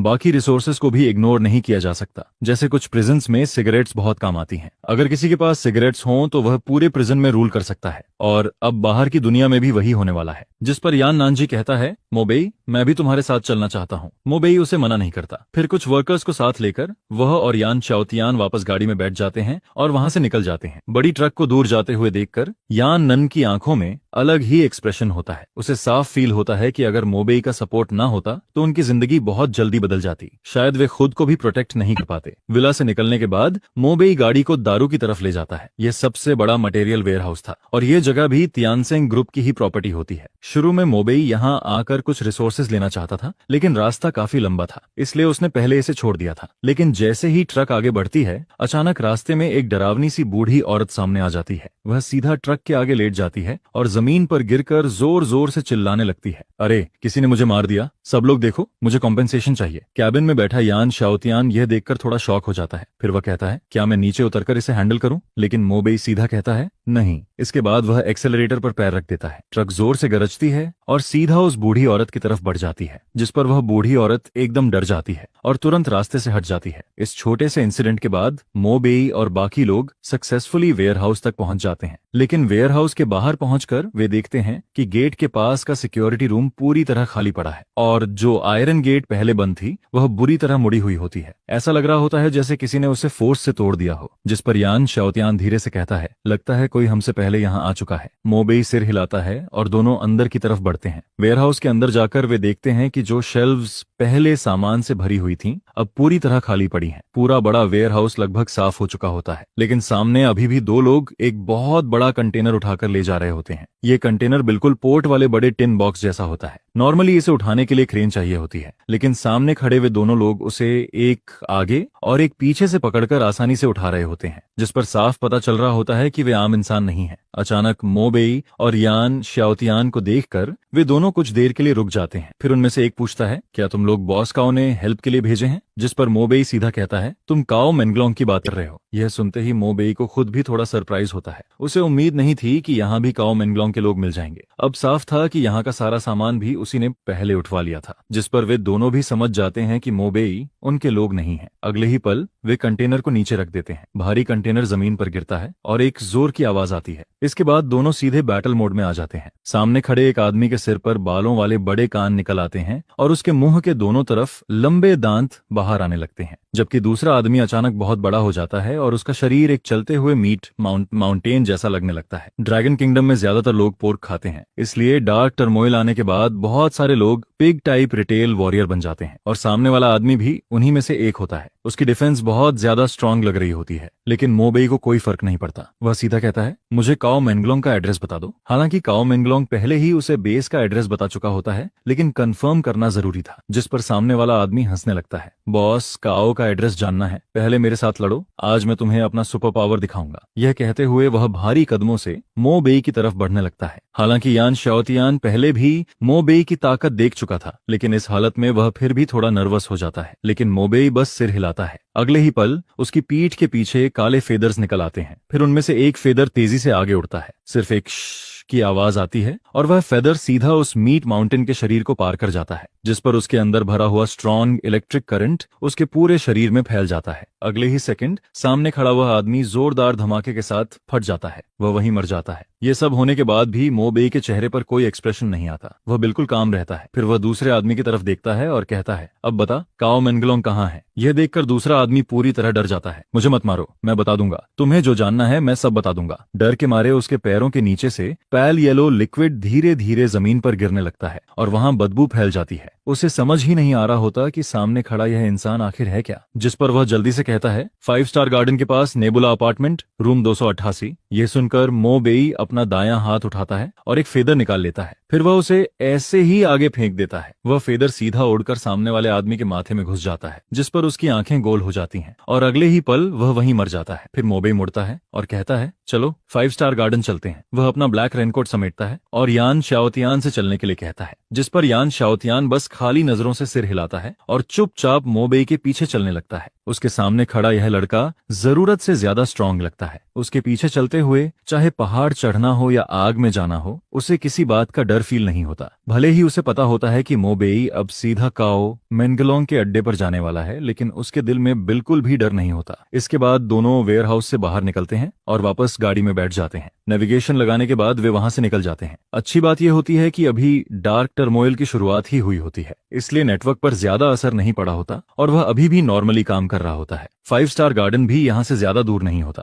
जिस पर आधे घंटे से भी कम टाइम में वे वहां पहुंच जाते हैं। रास्ते में मोबेई और यान शाओतियान कई सुपरमार्केट्स और मॉल से धुआं निकलता हुआ देखते हैं। कहीं कहीं लड़ाई की आवाजें भी सुनाई देती हैं, लेकिन मोबेई इन सब पर ध्यान नहीं देता। उसके लिए अभी सबसे जरूरी चीज काओ मेंगलोंग को खत्म करना होता है। जैसे ही वे 5 स्टार गार्डन पहुंचते हैं, मोबेई गाड़ी रोकता है। तभी सामने वाले अपार्टमेंट से एक हट्टा कट्टा आदमी बाहर आता है। उसने जैकेट पहन रखी होती है, जिस पर स्नो वुल्फ बना होता है। उसके पीछे उसके कई छोटे भाई भी बाहर निकलते हैं, जिस पर वह आदमी मोबेई को देखकर कहता है, तुम मोबेई हो? मोबेई भी उसकी तरफ देखकर पूछता है, तुम काओ मेंगलोंग हो? आवाज सुनते ही काओ मेंगलोंग तुरंत मोबेई को पहचान लेता है। यही वह आदमी होता है जिसने उसके 5 लोगों को मार दिया था। शुरू में उसे लगा था कि मोबेई बस बातें कर रहा है, लेकिन उसने नहीं सोचा था कि वह सच में खुद उसके सामने आ जाएगा। और सबसे बड़ी बात, मोबेई के साथ सिर्फ 2 लोग होते हैं, जबकि काओ मेंगलोंग की तरफ 8 लोग खड़े होते हैं और सभी रिटेल वॉरियर्स होते हैं। जिस पर काओ मेंगलोंग गुस्से में चिल्लाता है, इस बैस्टर्ड को खत्म कर दो, जो इसे सबसे पहले मारेगा उसे मैं 3 कैनेट बीफ दूंगा। यह सुनते ही उसके पीछे खड़े लोग जोर जोर से चिल्लाने लगते हैं। उनकी आंखों में लालच और गुस्सा दोनों आ जाता है। अगले ही पल सभी लोग एक साथ अपनी पावर एक्टिवेट कर देते हैं, जिस पर उनके शरीर पर पिग, डॉग, काऊ, बकी और शीप जैसे फीचर्स दिखने लगते हैं। यह देखकर यान शाओतियान थोड़ा नर्वस हो जाता है। फिर वह धीरे से पूछता है, मोबेई, हम सच में ठीक रहेंगे ना? हालांकि उसने पहले भी मोबेई की ताकत देखी थी, लेकिन सामने खड़े इतने सारे रिटेल वॉरियर्स को देखकर उसका दिल फिर भी घबराने लगता है। लेकिन मोबेई उसकी बात का कोई जवाब नहीं देता। वह सिर्फ काओ मेंगलोंग को देखता रहता है। वह उसके शरीर को ध्यान से देख रहा होता है, जैसे वह सोच रहा हो कि अगर यह भागने की कोशिश करेगा तो किस तरफ जाएगा। लेकिन काओ मेंगलोंग को मोबेई की यह चुप्पी डर की निशानी लगती है, जिस पर वह जोर से हंसता है और अगले ही सेकंड मोबेई की तरफ भागता है। फिर वह अपनी पूरी ताकत से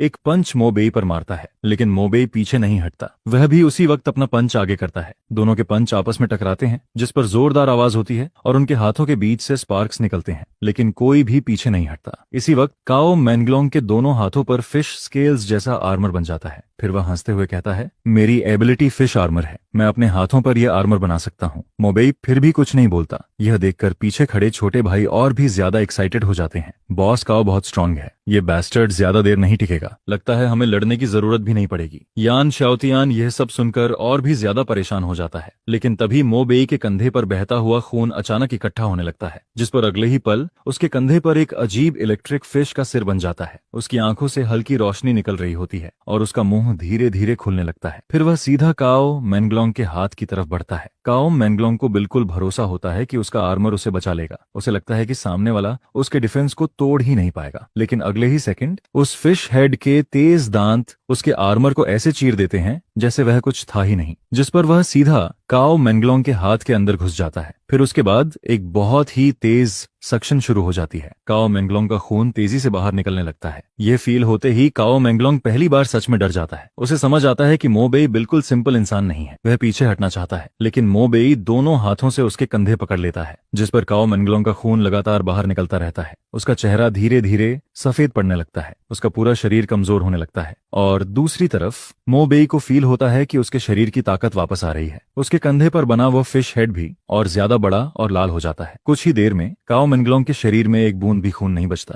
जिस पर उसका शरीर सूखकर एकदम पतला हो जाता है और वह वहीं गिर जाता है। यह देखकर यान श्याओतियान पूरी तरह शॉक में खड़ा रह जाता है। उसके सामने कुछ सेकंड्स पहले तक जिंदा खड़ा काओ मैंगलोंग अब एक सूखी हुई बॉडी बन चुका होता है और पीछे खड़े बाकी छोटे भाई भी यह देखकर पूरी तरह डर जाते हैं। अभी कुछ देर पहले तक उनका बॉस बिल्कुल ठीक था, लेकिन अगले ही पल वह इस हालत में पहुंच गया। उन्हें समझ ही नहीं आता कि आखिर हुआ क्या, जिस पर उनमें से एक जोर से चिल्लाता है, भागो। अगले ही पल बाकी सभी लोग पीछे मुड़कर भागने लगते हैं, लेकिन मो बेई के चेहरे पर कोई एक्सप्रेशन नहीं आता। उसकी पीठ के पीछे फिर से ब्लैक फेदर्स निकल आते हैं और काओ मैंगलोंग का खून एब्जॉर्ब करने के बाद उन फेदर्स पर कुछ लाल लाइंस भी दिखाई देने लगती हैं। फिर अगले ही पल सारे फेदर्स एक साथ हवा में उठते हैं और उसके बाद वे सीधा भागते हुए लोगों की तरफ उड़ जाते हैं, जिस पर एक के बाद एक लोग वहीं गिरने लगते हैं। पूरी लड़ाई एक तरफा हो जाती है। ज्यादा देर नहीं लगती और मो बेई आराम से सबको खत्म कर देता है, जिस पर यान श्याओतियान बस वहीं खड़ा रह जाता है और सामने फैली हुई खून की स्मेल को चुपचाप फील करता रहता है। उसकी नाक में इतनी भयानक बदबू जाती है जिसे फील करके उसे तुरंत उल्टी करने का मन होने लगता है, लेकिन यान श्याओतियान बहुत अच्छे से जानता है कि ऐसे खराब टाइम में इस तरह की चीजें बिल्कुल नॉर्मल होती हैं, जिस पर यानली यह सब देखकर थोड़ा शॉक्ड हो जाता है और वहीं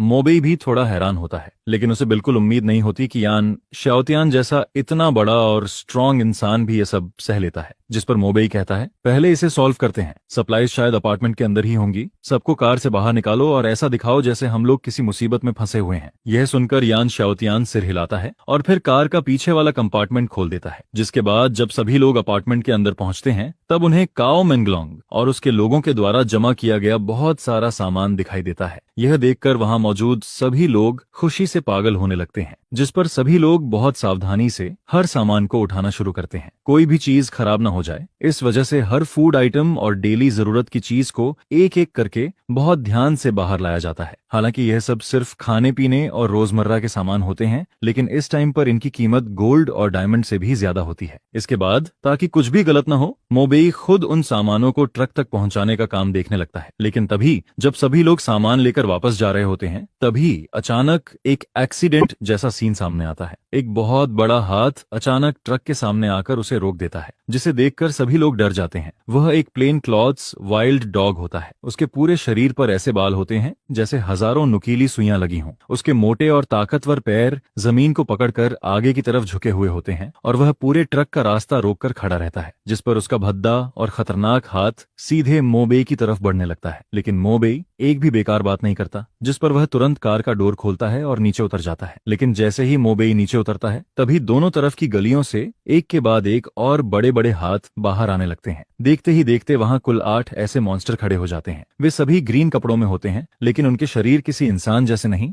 बल्कि जानवरों जैसे दिखते हैं। ऐसा लगता है जैसे शहर में मौजूद अलग अलग पेट्स म्यूटेट होकर इन मॉन्स्टर्स में बदल गए हों और फिर वे सभी मिलकर मो बेई को ग्रुप में घेरने की कोशिश करते हैं, जिस पर मो बेई की पीठ के पीछे अचानक काले रंग के बड़े बड़े फेदर्स निकलने लगते हैं, जिसके बाद उसका पूरा शरीर हवा में ऊपर उठ जाता है और फिर उसकी पीठ से निकले हुए उन फेदर्स की जड़ें अचानक एक्सप्लोड करती हैं और अगले ही पल वे सीधे उन मॉन्स्टर्स के शरीर में घुस जाती हैं, जिस पर हवा में खड़ा मो बेई अपने फेदर्स को फैलाता है और फिर उनसे एक बेहद तेज और खतरनाक अटैक करता है, जिसे देखकर साफ दिखाई देता है कि उन मॉन्स्टर्स के शरीर तेजी से सूखने लगते हैं। उनके अंदर का खून, ताकत और लाइफ फोर्स पल भर में खींचने लगती है और कुछ ही सेकंड के अंदर वे सभी जमीन पर गिर जाते हैं। जिस पर दूसरी तरफ मोबेई को ऐसा फील होने लगता है जैसे उसका पूरा शरीर फिर से ताकत से भर गया हो, जैसे उसने अब तक जो भी एनर्जी खर्च की थी वह सब वापस आ गई हो और उसका शरीर फिर से अपनी पीक कंडीशन में पहुंच गया हो। इसके बाद मोबेई उन मॉन्स्टर्स की डेड बॉडी के पास जाता है और फिर अपने हाथों से उनके शरीर को चेक करने लगता है। कुछ देर बाद उसे उनके अंदर से कुछ ट्रांसपेरेंट गोल्डन क्रिस्टल्स मिलते हैं, जिस पर मोबेई समझ जाता है कि ये उन्हीं मॉन्स्टर्स के गोल्डन कोर हैं। इनमें उनकी ताकत का सोर्स जमा होता है। अगर कोई इन्हें एब्जॉर्ब कर ले तो उसकी अपनी ताकत भी बढ़ सकती है, लेकिन आम लोगों को इन्हें एब्जॉर्ब करने में बहुत टाइम लगता है, बिल्कुल ऐसे जैसे किसी स्टील को धीरे धीरे मेल्ट किया जाता है। उन्हें स्टेप बाय स्टेप आगे बढ़ना पड़ता है। लेकिन मोबेई अलग होता है, जिस पर उसके हाथ की हथेली में एक अजीब सी डार्क ब्रेथ दिखाई देने लगती है और फिर वह उन गोल्डन कोर को सीधे निगल लेता है। अगले ही पल एक बेहद प्योर एनर्जी उसके शरीर के अंदर जाने लगती है, जिसके बाद उसका लेवल अचानक बदल जाता है। Name Mobei, level 3, blood line level 5, gene sequence number 9527। यह देखकर मोबेई तुरंत सिस्टम इंटरफेस खोलता है और फिर वह देखता है कि उसका लेवल सीधे लेवल 3 तक पहुंच गया है। लेकिन उसे एक चीज समझ नहीं आती, यह ब्लड लाइन लेवल आखिर होता क्या है और उसका ब्लड लाइन लेवल अभी 5 क्यों है, जिस पर वह कुछ देर तक इसके बारे में सोचता है लेकिन फिर ज्यादा ध्यान नहीं देता। इसके बाद वह वापस कार में बैठता है और फिर यान शाओतियान के साथ मिलकर बार बार सप्लाईज लाने लगता है। ऐसे करते करते वे लोग कुल 6 बार आना जाना करते हैं और आखिर में विला का वेयर हाउस लगभग पूरा भर जाता है। यह सब देखकर यान नानजी और बाकी सभी लोग बहुत खुश हो जाते हैं, क्योंकि इन सामानों के साथ वे लोग सिर्फ जिंदा ही नहीं रह सकते बल्कि बहुत अच्छे से सरवाइव भी कर सकते हैं। जिस पर यान नानजी मुस्कुराते हुए कहता है, मोबेई, इन सप्लाईज के साथ हम लोग आराम से 2 या 3 साल तक सरवाइव कर सकते हैं। अभी तो हमें किसी चीज की कमी भी नहीं है। लेकिन यह सुनकर मोबेई सिर हिलाता है, क्योंकि उसके हिसाब से सप्लाईज जैसी चीज कभी ज्यादा नहीं होती और वैसे भी इन सामानों के लिए उसके पास अपना अलग प्लान होता है। जिस पर वह मन ही मन सोचता है कि उसे कम से कम 10 किलोमीटर के एरिया के अंदर मौजूद हर वेयर हाउस और हर शॉपिंग मॉल का सामान अपने पास जमा करना है। वह अपनी पावर का इस्तेमाल करेगा और जितना हो सके उतनी सप्लाईज इकट्ठा करेगा। इसके बाद शाम होते होते और फिर सनसेट के बाद मोबेई आसपास के लगभग हर वेयर हाउस और शॉपिंग मॉल को लूट चुका होता है। और जहां तक बाकी लोगों की लाइफ और डेथ का सवाल होता है तो सच कहें तो उसे इससे कोई फर्क नहीं पड़ता। इस दुनिया में अब हर इंसान को सिर्फ अपने बारे में सोचना पड़ता है और मोबेई भी यही करता है। रात होने के बाद बाहर का माहौल अभी भी खतरनाक बना रहता है। सभी लोग जानते हैं कि दोबारा बारिश होने के बाद बाहर निकलना मौत को बुलाने जैसा होगा, जिस पर सभी लोग अपने अपने घरों के अंदर छिपे रहते हैं। लेकिन मोबेई की विला बाकी सबसे अलग होती है। वहां चारों तरफ लाइट्स जल रही होती हैं और धीरे धीरे बारबेक्यू की खुशबू पूरे एरिया में फैलने लगती है, क्योंकि मोबेई की देखरेख में वहां एक शानदार डूम्सडे बारबेक्यू पार्टी तैयार की जा रही होती है, जिस पर बारबेक्यू की खुशबू धीरे धीरे पूरी विला एरिया में फैलने लगती है और बहुत सारे लोगों का ध्यान अपनी तरफ खींचती है। और फिर कुछ ही देर बाद एक बिना बुलाया हुआ आदमी विला के बाहर आ जाता है। वह एक सूट पहना हुआ मिडिल एज्ड आदमी होता है, जो बाहर खड़े होकर कहता है, सर, मैंने पूरे दिन से कुछ गर्म नहीं खाया है, क्या आप मुझे थोड़ा सा खाना दे सकते हैं? मैं आपसे भीख मांगता हूँ। जिस पर उस आदमी को देखते ही यान नानजी अचानक मुस्कुराने लगता है, क्योंकि वह आदमी उसका पुराना राइवल होता है। उसकी रॉयल ग्रुप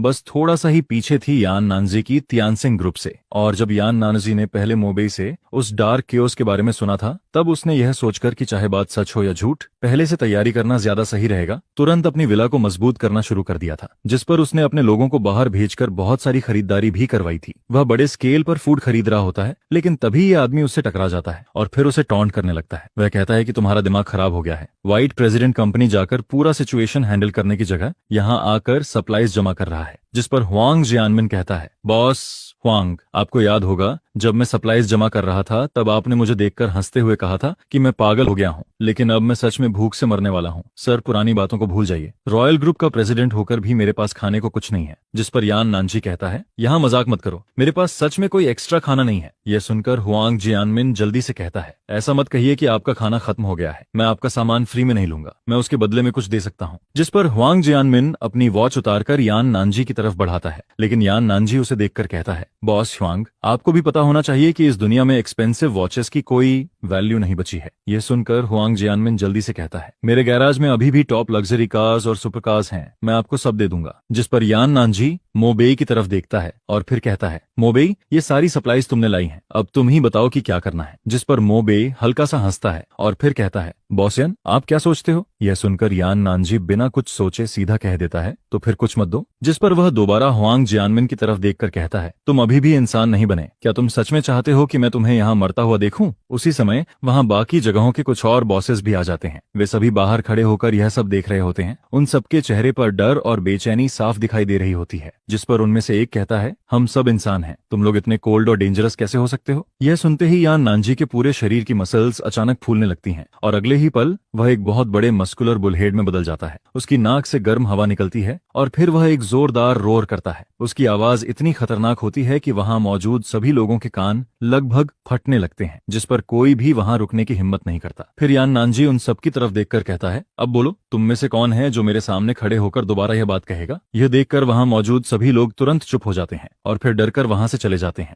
जिस पर यान नानजी अचानक गहरी सांस लेता है और फिर कहता है, मैं यान नानजी 0 से यहाँ तक पहुंचा हूँ। यहाँ मौजूद ज्यादातर रिच लोग और बिजनेसमैन जब मैंने बिजनेस शुरू किया था तब मुझे दबाने की कोशिश करते थे, मेरी कंपनी को ऑलमोस्ट जबरदस्ती खरीदने वाले थे। फिर वह हल्का सा हंसता है और कहता है, आज उन्हें इस हालत में देखकर सच में बहुत राहत मिलती है। जिस पर मोबेई बस हल्का सा मुस्कुराता है क्योंकि वह इस फीलिंग को कुछ हद तक समझ सकता है। इसके बाद यह छोटा सा सीन खत्म हो जाता है और फिर बारबेक्यू पार्टी दोबारा शुरू हो जाती है। सभी लोग मुश्किल से मिले इस खाने का टेस्ट आराम से एंजॉय कर रहे होते हैं, लेकिन दूसरी तरफ मोबेई जल्दी ऊपर अपने रूम में चला जाता है, जहां वह बेड पर लेटकर अपने दोनों हाथ सिर के पीछे रखता है और फिर आगे की प्लानिंग के बारे में सोचने लगता है। जिस पर वह समझ जाता है कि अब समय आ गया है कि वह अपनी ताकत और ज्यादा बढ़ाए। उसी समय विला के कोर्टयार्ड में बाकी सभी लोग अभी भी बारबेक्यू खा रहे होते हैं। तभी यान नानजी धीरे धीरे चलते हुए यान शाओतियान के पास आता है। फिर वह उसके पास बैठकर कहता है, शाओतियान, सच सच अपने डैड को बताओ, तुम्हारे मन में मोबेई को लेकर कुछ फीलिंग्स हैं क्या? यह सुनते ही यान शाओतियान का चेहरा लाल हो जाता है। वह तुरंत अपना सिर नीचे कर लेती है और धीरे से कहती है, डैड, आप कैसी बातें कर रहे हो? जिस पर यान नानजी हंसते हुए कहता है, क्या तुम मोबेई में इंटरेस्टेड हो? इसमें शर्माने वाली क्या बात है? मुझे तो ये लड़का बहुत अच्छा लगता है, वह स्ट्रांग भी है और स्मार्ट भी। अगर तुम्हें भी वह पसंद है तो जल्दी से बात आगे बढ़ाओ। यह सुनकर यान शाओतियान और भी ज्यादा शर्माने लगती है। वह धीरे से कहती है, असल में मुझे भी मोबेई थोड़ा अच्छा लगता है। लेकिन उसके इतना बोलते ही यान नानजी उसे हल्का सा धक्का देता है और फिर विला की तरफ भेज देता है। जिस पर वह कहता है, तो फिर जल्दी जाओ, जाकर मोबेई के रूम में जाओ और जल्दी से रिलेशनशिप फिक्स करो। यह सुनकर यान शाओतियान के चेहरे पर कंफ्यूजन आ जाता है। उसे समझ नहीं आता कि वह क्या करे। तभी ठीक उसी समय विला के बाहर एक कैडिलैक आकर रुकती है और फिर उसमें से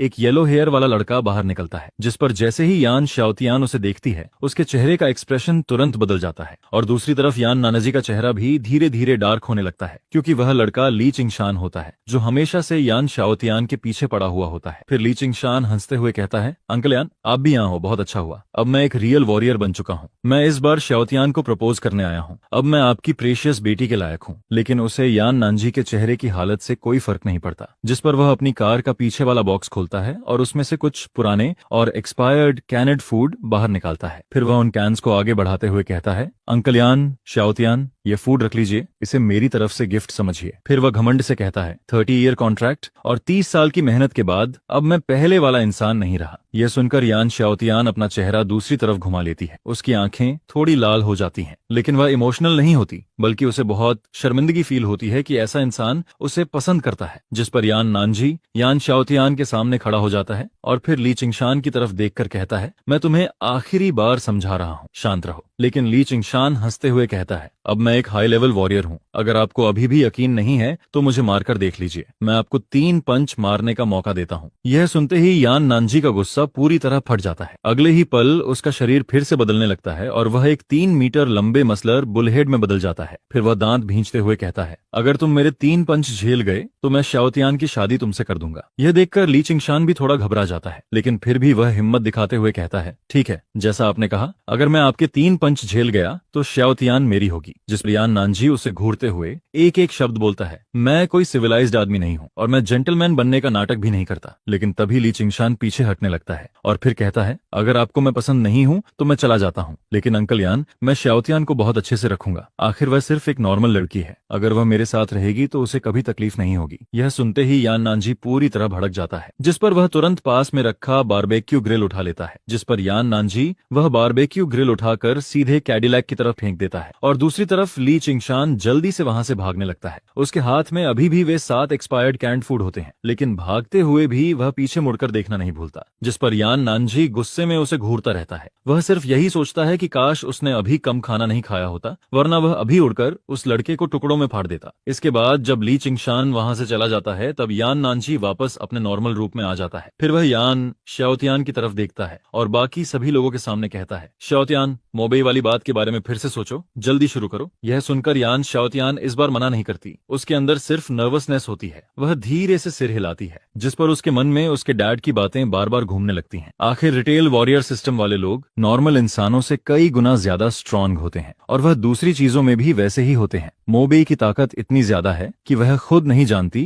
कि वह उसे संभाल भी पाएगी या नहीं, लेकिन फिर अगले ही पल यान शियाओतियान जल्दी से सिर हिलाकर खुद को संभालती है। आखिर वह यान शियाओतियान है जिसे हमेशा से कोल्ड ब्यूटी कहा जाता है। वह आखिर कैसी अजीब बातें सोच रही होती है। इसके बाद विला की स्ट्रेंथनिंग पूरी तरह खत्म हो जाती है। अब विला का हर कोना, यहाँ तक कि नीचे की फाउंडेशन भी वज्र मटेरियल से पूरी तरह कवर हो चुकी होती है, जिस पर अब अगर कोई मिसाइल भी विला पर गिरा दे तब भी विला की डिफेंस नहीं टूटती। यहाँ तक कि अगर बहुत सारे रिटेल वॉरियर्स मिलकर भी अटैक करें तब भी विला बिल्कुल सेफ रहती है। इसके बाद मोबेई यान फैमिली के फादर और डॉटर को बुलाता है। फिर वह कहता है, अब हमें जल्दी से अपना लेवल बढ़ाना होगा और इसके लिए सबसे अच्छा तरीका यह है कि बाहर के लोग उन म्यूटेटेड मॉन्स्टर्स को मारें और फिर उनके गोल्डन कोर हमारे पास लाएं। जिस पर वह आगे कहता है, बाकी मुझे बहुत सारे गोल्डन कोर एब्जॉर्ब करने हैं, क्योंकि अगली बार बाहर जाने से पहले मुझे कुछ तैयारी करनी होगी। हम लोग अपनी सप्लाईज देकर उनसे गोल्डन कोर एक्सचेंज कर सकते हैं। इस अपोकैलिप्स में सबसे जरूरी चीज सिर्फ स्ट्रेंथ होती है। यह सुनकर यान नानजी और यान शियाओतियान दोनों सिर हिलाते हैं, क्योंकि अब इस दुनिया में खाना और ताकत दोनों किसी भी चीज से ज्यादा जरूरी होते हैं। लेकिन इन दिनों यान शाओतियान थोड़ी खोई खोई रहने लगती है, क्योंकि उसके दिमाग में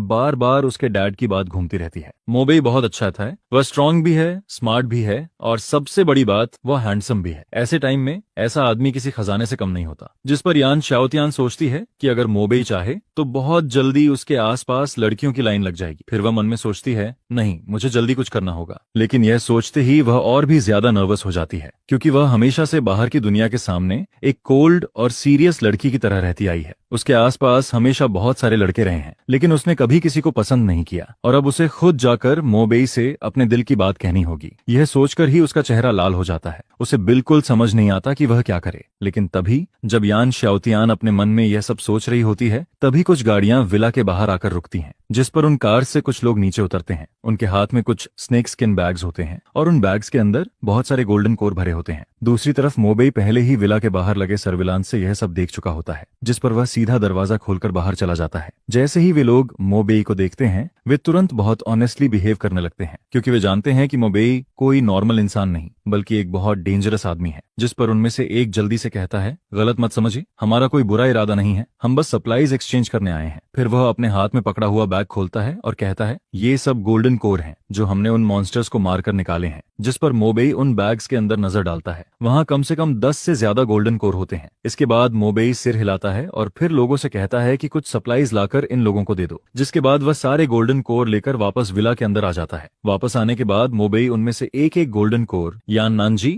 और यान शाओतियान को देता है, ताकि वे लोग भी उसे एब्जॉर्ब कर सकें। लेकिन मोबेई जैसा नहीं होता, क्योंकि नॉर्मल रिटेल वॉरियर्स के लिए एक गोल्डन कोर एब्जॉर्ब करना ही बहुत मुश्किल होता है। उसमें बहुत ज्यादा एनर्जी लगती है। एक गोल्डन कोर ही उनके लिए काफी टाइम तक एब्जॉर्ब करने के लिए इनाफ होता है। और इन दिनों मोबेई से बात करते करते यान नानजी और यान शाओतियान भी गोल्डन कोर की इंपॉर्टेंस समझ चुके होते हैं। उन्हें पता होता है कि इससे उनका लेवल बढ़ सकता है, जिस पर वे दोनों बिना कुछ सोचे उसे एब्जॉर्ब करना शुरू कर देते हैं। दूसरी तरफ मोबेई एक गोल्डन कोर उठाता है और उसे अपनी हथेली पर रखता है। अगले ही पल उसकी हथेली में वही काली ब्रेथ दिखाई देने लगती है और फिर वह उस गोल्डन कोर को सीधे एब्जॉर्ब कर लेता है, जिस पर एक म्यूटेटेड बीस्ट का गोल्डन कोर पल भर में पूरी तरह मोबेई के अंदर चला जाता है और वह बिना रुके दूसरा फिर तीसरा एब्जॉर्ब करता रहता है। यह देखकर यान नानजी और यान शाओतियान दोनों पूरी तरह शॉक्ड रह जाते हैं, क्योंकि वे लोग अभी तक एक गोल्डन कोर भी पूरा एब्जॉर्ब नहीं कर पाए होते और मोबेई पहले ही 2 बैग्स खत्म कर चुका होता है। जिस पर दोनों के मन में सिर्फ एक ही बात आती है, वे भी रिटेल वॉरियर्स हैं, लेकिन मोबेई और उनके बीच का फर्क बहुत ज्यादा है। वह इंसान कम, मॉन्स्टर ज्यादा लगता है। इसके बाद अगले कुछ दिन काफी शांति से गुजरते हैं। बीच बीच में लोग आते रहते हैं और गोल्डन कोर देकर सप्लाईज ले जाते रहते हैं, जिस पर मोबेई को इससे कोई प्रॉब्लम नहीं होती, क्योंकि उसके पास जमा की गई सप्लाईज इतनी ज्यादा होती हैं कि अगर पूरा शहर भी एक्सचेंज करने आ जाए तब भी वे खत्म नहीं होंगी। और दूसरी तरफ उन सब गोल्डन कोर का ज्यादातर हिस्सा मोबेई खुद एब्जॉर्ब कर रहा होता है, जिस पर उसकी ताकत लगातार बढ़ती रहती है। कुछ दिनों बाद उसकी स्ट्रेंथ और लेवल फिर से काफी बढ़ जाते हैं, जिस पर मोबेई अपने शरीर में बढ़ी हुई ताकत को फील करता है और फिर धीरे से खुद से कहता है, मुझे अपनी स्ट्रेंथ बढ़ने से ज्यादा नए जेन्स एब्जॉर्ब करने की चिंता है। पता नहीं अगली बार नए जेन्स एब्जॉर्ब करने का मौका कब मिलेगा। इसके बाद रात हो जाती है और हमेशा की तरह मोबेई जल्दी अपने रूम में जाकर आराम करने लगता है, लेकिन तभी उसके कमरे के बाहर हल्के कदमों की आवाज आती है, जिस पर कुछ सेकंड बाद उसका बंद दरवाजा धीरे से खुलता है और फिर एक लड़की धीरे धीरे अंदर आने लगती है। मोबेई तुरंत समझ जाता है कि यह कोई चोर या दुश्मन नहीं है, क्योंकि जो लड़की उसके रूम में चुपके से आई होती है वह यान श्याओतियान होती है। यान श्याओतियान धीरे धीरे चलते हुए बेड के पास आती है, जिस पर मोबेई पहले ही उसके शरीर की हल्की सी खुशबू फील कर चुका होता है। इस समय यान श्याओतियान अपनी यूजुअल कोल्ड और प्राउड वाली इमेज से बिल्कुल अलग लग रही होती है। उसका चेहरा पूरा लाल होता है और वह बेड के पास आकर खड़ी हो जाती है। फिर वह बार बार अपनी सांसों को कंट्रोल करने की कोशिश करती है और खुद को हिम्मत देने लगती है, लेकिन इसके बाद भी उसका दिल इतनी तेजी से धड़क रहा होता है जैसे अभी बाहर निकल आएगा। जिस पर वह अपने मन में सोचती है, मुझे सच में मोबेई अच्छा लगता है, उसने हमारी फैमिली को बचाया है। अगर उस दिन उसने उस इलेक्ट्रिक आदमी को नहीं रोका होता तो मैं और डैड दोनों मर गए होते। इसके बाद वह अपने मन के खिलाफ एक बड़ा फैसला लेती है। फिर धीरे धीरे मोबेई के पास बेड पर लेट जाती है। वह अपनी आंखें बंद कर लेती है और सोने का नाटक करने लगती है, लेकिन मोबेई कोई बेवकूफ नहीं होता। वह तुरंत समझ जाता है कि यान श्याओतियान उसके पास क्यों आई है, जिस पर वह हैरान हो जाता है, क्योंकि उसे लगा था कि यान श्याओतियान सिर्फ उसका एहसान चुकाना चाहती है, लेकिन उसने तो ऐसा कुछ कर दिया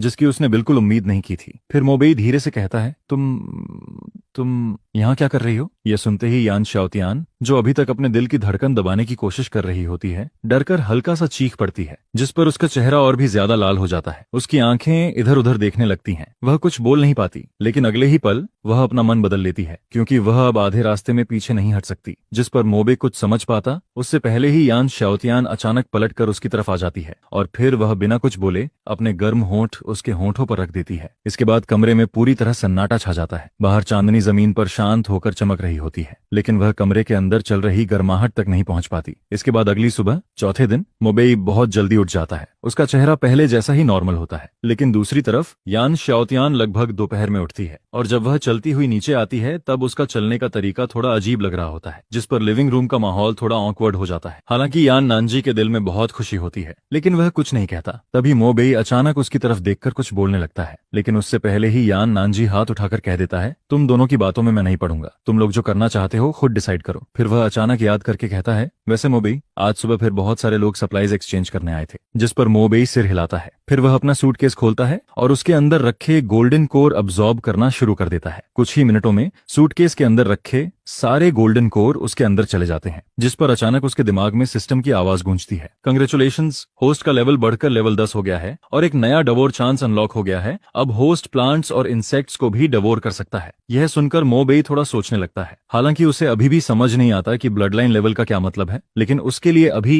वह बात ज्यादा जरूरी नहीं होती, क्योंकि उसे एक और डवोर चांस मिल चुका होता है और इस बार उसके पास एनिमल्स के अलावा प्लांट्स और इंसेक्ट्स में से भी कुछ चुनने का मौका होता है, जिससे उसका अगला टारगेट ढूंढना और आसान हो जाता है। जिस पर मोबेई मन ही मन सोचता है कि अब उसे दो काम करने हैं। पहला, उसे एक नया डवोर टारगेट ढूंढना है और दूसरा, उसे वह रेस्यूरेक्शन इक्विपमेंट ढूंढनी है, क्योंकि वह इक्विपमेंट बहुत ज्यादा पावरफुल होती है। अगर किसी के पास वह हो तो उसके पास जैसे दूसरी जिंदगी आ जाती है, लेकिन उसे ढूंढना आसान नहीं होता, क्योंकि अपने पिछले जीवन में मोबेई ने देखा था कि वह इक्विपमेंट लॉन्गहू माउंटेन के फैट दहाई के हाथ लगी थी और उसी इक्विपमेंट की वजह से वह बहुत पावरफुल बन गया था। सबसे जरूरी बात, फैट दही के पास डिविनेशन की एबिलिटी भी होती है और उसकी मदद से वह हर तरह के ट्रेजर ढूंढ सकता है। जिस पर मोबेई समझ जाता है कि अभी के लिए उसका मेन टारगेट यही है, पहले फैट दहाई को ढूंढना है और फिर उसे अपने साथ लेना है। ये सोचते ही मोबेई यान श्याओतियान को साथ लेकर बाहर निकल जाता है। फिर दोनों विला से निकलकर एक रेड कार में बैठते हैं और लॉन्गहू माउंटेन की तरफ निकल जाते हैं, क्योंकि इस बार वे सप्लाईज कलेक्ट करने नहीं जा रहे होते। रास्ते में यान श्याओतियान उससे पूछती है, हम आखिर वहां क्यों जा रहे हैं? जिस पर मोबेई उससे कुछ नहीं छुपाता। वह फैट दहाई की डिविनेशन एबिलिटी के बारे में बताता है और साथ ही उस रेस्यूरेशन इक्विपमेंट के बारे में भी सब कुछ बता देता है। यह सुनकर यान श्याओतियान बहुत शॉक्ड हो जाती है। फिर वह कहती है, यह तो सीधा सीधा रिवाइवल वाली चीज लग रही है, क्या सच में में ऐसी इक्विपमेंट मौजूद हो सकती है, लेकिन अगले ही पल वह खुद ही चुप हो जाती है, क्योंकि जब इस दुनिया में जानवर, पेड़ पौधे और कीड़े तक मॉन्स्टर बन सकते हैं तो फिर ऐसी चीज का होना भी उतना शॉकिंग नहीं लगता। इसके बाद रास्ता बिल्कुल खाली रहता है, सड़क पर और कोई गाड़ी नहीं होती, जिस पर वे लोग बिना रुके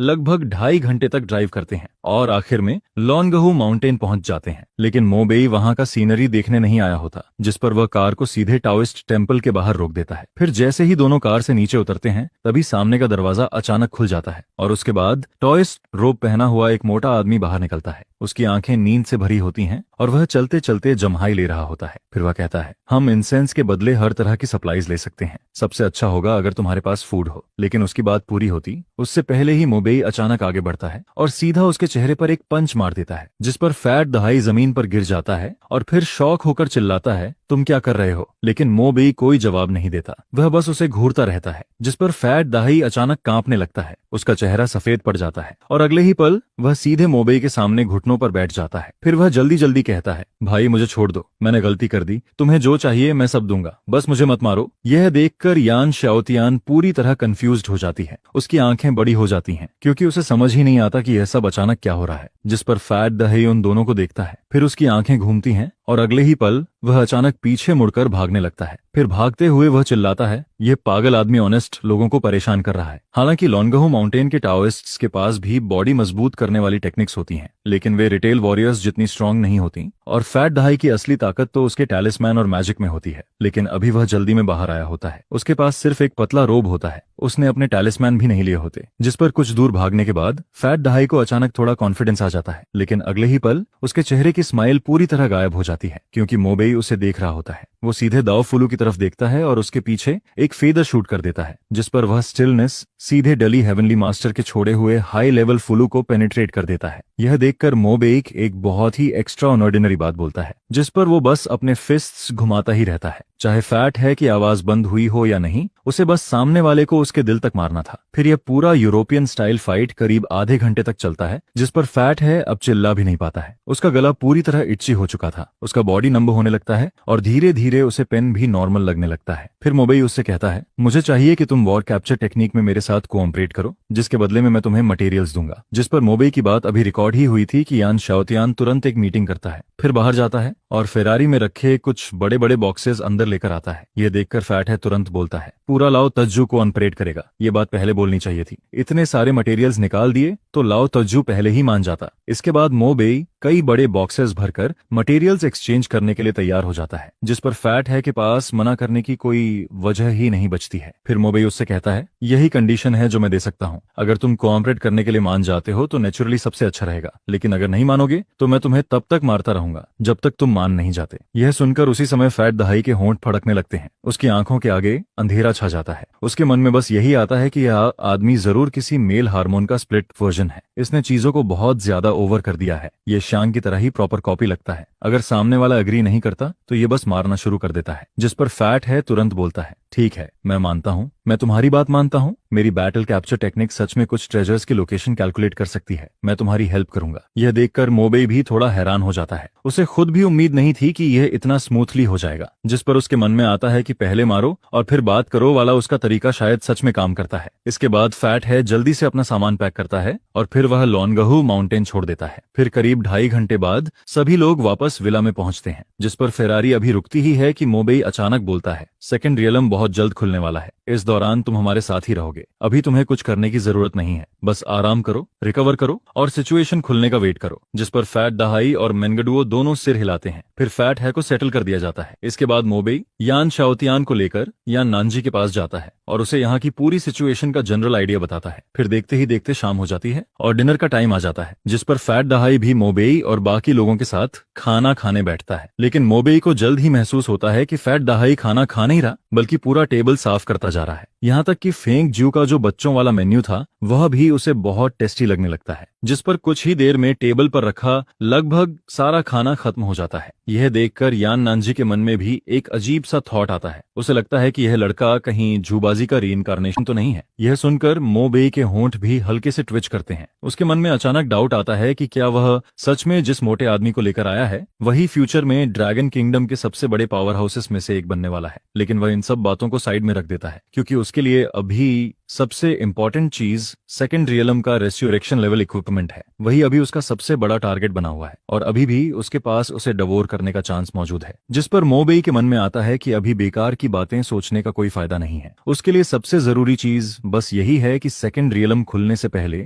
वह अपने करंट डवोरिंग स्टेज को कंप्लीट कर ले। अब मोबेई म्यूटेटेड एनिमल्स, प्लांट्स और इंसेक्ट्स को डवोर कर सकता है, यानी कि वह लाइफ ट्रांसफॉर्मेशन की स्टेज तक पहुंच चुका है। लेकिन अब सवाल यह था कि अगला डवोर किसे किया जाए। इसी समय लिविंग रूम में चल रहा टीवी अचानक इमरजेंसी वेव स्केल पर स्विच हो जाता है, जिस पर न्यूज में बताया जाता है कि फर्स्ट रिसर्च इंस्टीट्यूट में एक इमॉर्टल म्यूटेटेड कॉकरोच दिखाई दिया है। अब मिलिट्री की तरफ से लगातार रेजिडेंट्स की हेल्प मांगी जा रही है। फिर टीवी पर एक पिक्चर दिखाई जाती है जिसमें इंस्टीट्यूट की लैब के अंदर का सीन दिखता है। वहां एक काले रंग का कॉकरोच दिखाई देता है जो साइज में लगभग एक किटन जितना बड़ा था। वह पूरे लैब में इधर उधर दौड़ता रहता है और सब कुछ बर्बाद करता जा रहा है, जिस पर कुछ ही देर में पूरा लैबोरेटरी मेज बन जाता है। वहां मौजूद सारे रिसर्चर्स उस जायंट कॉकरोच के सामने कुछ भी नहीं कर पाते हैं। फिर टीवी पर एक और क्योटिक सीन दिखता है जहां कोई हॉट वेपन से शूट करता है। फ्लेम्स बाहर निकलती हैं और यहां तक कि ऑटोमेटिक राइफल तक इस्तेमाल की जाती है। लेकिन जैसे ही बुलेट उस कॉकरोच को लगती है वह उसकी ब्लैक शेल से टकराकर वापस उछल जाती है और चिंगारियां निकलने लगती हैं। ये देखकर मोबेई धीरे से बोलता है, मैंने नहीं सोचा था कि कॉकरोच भी लाइफ ट्रांसफॉर्मेशन तक पहुंच जाएगा। लगता है अब सच में ये डिजास्टर कंट्रोल के बाहर जाता जा रहा है। फिर वह आगे बोलता है, मिलिट्री तक ऑनलाइन हेल्प मांग रही है। इसका मतलब सिचुएशन सच में बहुत खराब है। अच्छी बात बस इतनी है कि अभी सिर्फ एनिमल्स, प्लांट्स और इंसेक्ट्स म्यूटेट हो रहे हैं। बैक्टीरिया और माइक्रो ऑर्गेनिजम्स अभी नहीं बदले हैं, वरना अगर बैक्टीरिया भी म्यूटेट करने लगते तो ब्लू स्टार तुरंत एक रियल हेल बन जाता। इसके बाद मोबेई की आंखें धीरे से सिकुड़ती हैं। फिर वह बोलता है, उस कॉकरोच को अंडर एस्टिमेट मत करो। इतने सारे हॉट वेपन्स और जीरो लाइफ लेवल के अटैक के बीच भी वह अभी तक बचा हुआ है। ये बिल्कुल आसान नहीं है। फिर अचानक वह खड़ा होता है और कहता है, मैं अभी लैब जा रहा हूँ, मैं आता हूँ, तुम सब विला में ही रहना, बिना वजह बाहर मत जाना, बाकी बातें मैं वापस आकर करूंगा। यह सुनकर यान नानजी थोड़ा चौंक जाती है। उसके मन में आता है कि यह लड़का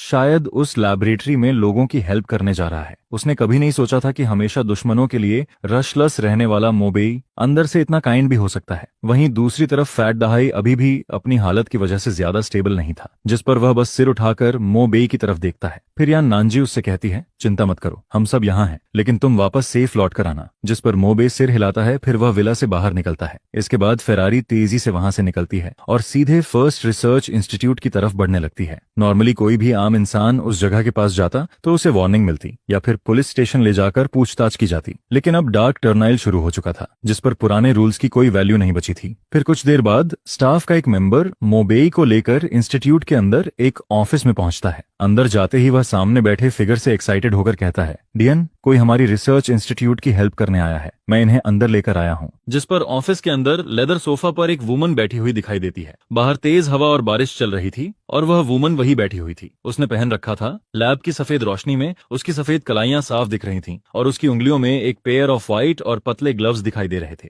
लेकिन जैसे ही उसने देखा कि वहां सिर्फ एक ही इंसान आया है, वह तुरंत डिसअपॉइंटेड हो जाती है। फिर वह धीरे से बोलती है, तो बस तुम ही आए हो। जिस पर शेन क्यूलान एक गहरी सांस लेती है, फिर उठकर सीधे मोबेई के सामने आ जाती है। उसके पास आते ही एक हल्की सी फ्रेग्रेंस फील होती है। मोबेई भी नोटिस करता है कि वह काफी खूबसूरत है। फिर वह अपना हाथ आगे बढ़ाकर कहती है, मेरा नाम शेन क्यूलन है। जिस पर मोबेई थोड़ा हैरान होता है। उसे वैगली याद आता है कि अगर उसे सही याद है तो ये शेन क्यूलन भी एक एबिलिटी यूजर थी। फिर वह कहता है, मैं मोबेई हूँ। जिस पर शेन क्यूलन बोलती है, सबसे पहले यहाँ आकर हमारी हेल्प करने के लिए थैंक्स, लेकिन ये कॉकरोच बिल्कुल भी कोई नॉर्मल म्यूटेंट बीस्ट नहीं है और हमारे लैब में ज्यादातर लोग सिर्फ बिगिनर लेवल के हैं। फिर वह थोड़ा रुककर कहती है, सब लोग अलग हैं, लेकिन सिंस तुम हेल्प करने आए हो तो मैं बस यही चाहती हूँ कि तुम अपनी सेफ्टी का ध्यान रखो। जिस पर मोबेई सीधा जवाब देता है, डीन शन, बेकार की बातों को रहने दीजिए, अगर मैं यहाँ हेल्प करने आया हूँ तो मैं आपको पीछे नहीं खींचूंगा। इसके बाद शेन क्यूलन खुद मोबेई को लेकर लैबोरेटरी के अंदर जाती है। अंदर का पूरा लैब पूरी तरह मेज बना हुआ था। स्पेशल मटेरियल से बनी वॉल्स तक में बड़े बड़े होल्स हो चुके थे। पूरा सीन देखने लायक नहीं था। वहां रिसर्च इंस्टीट्यूट के कई जीरो बीस्ट वॉरियर्स भी मौजूद थे,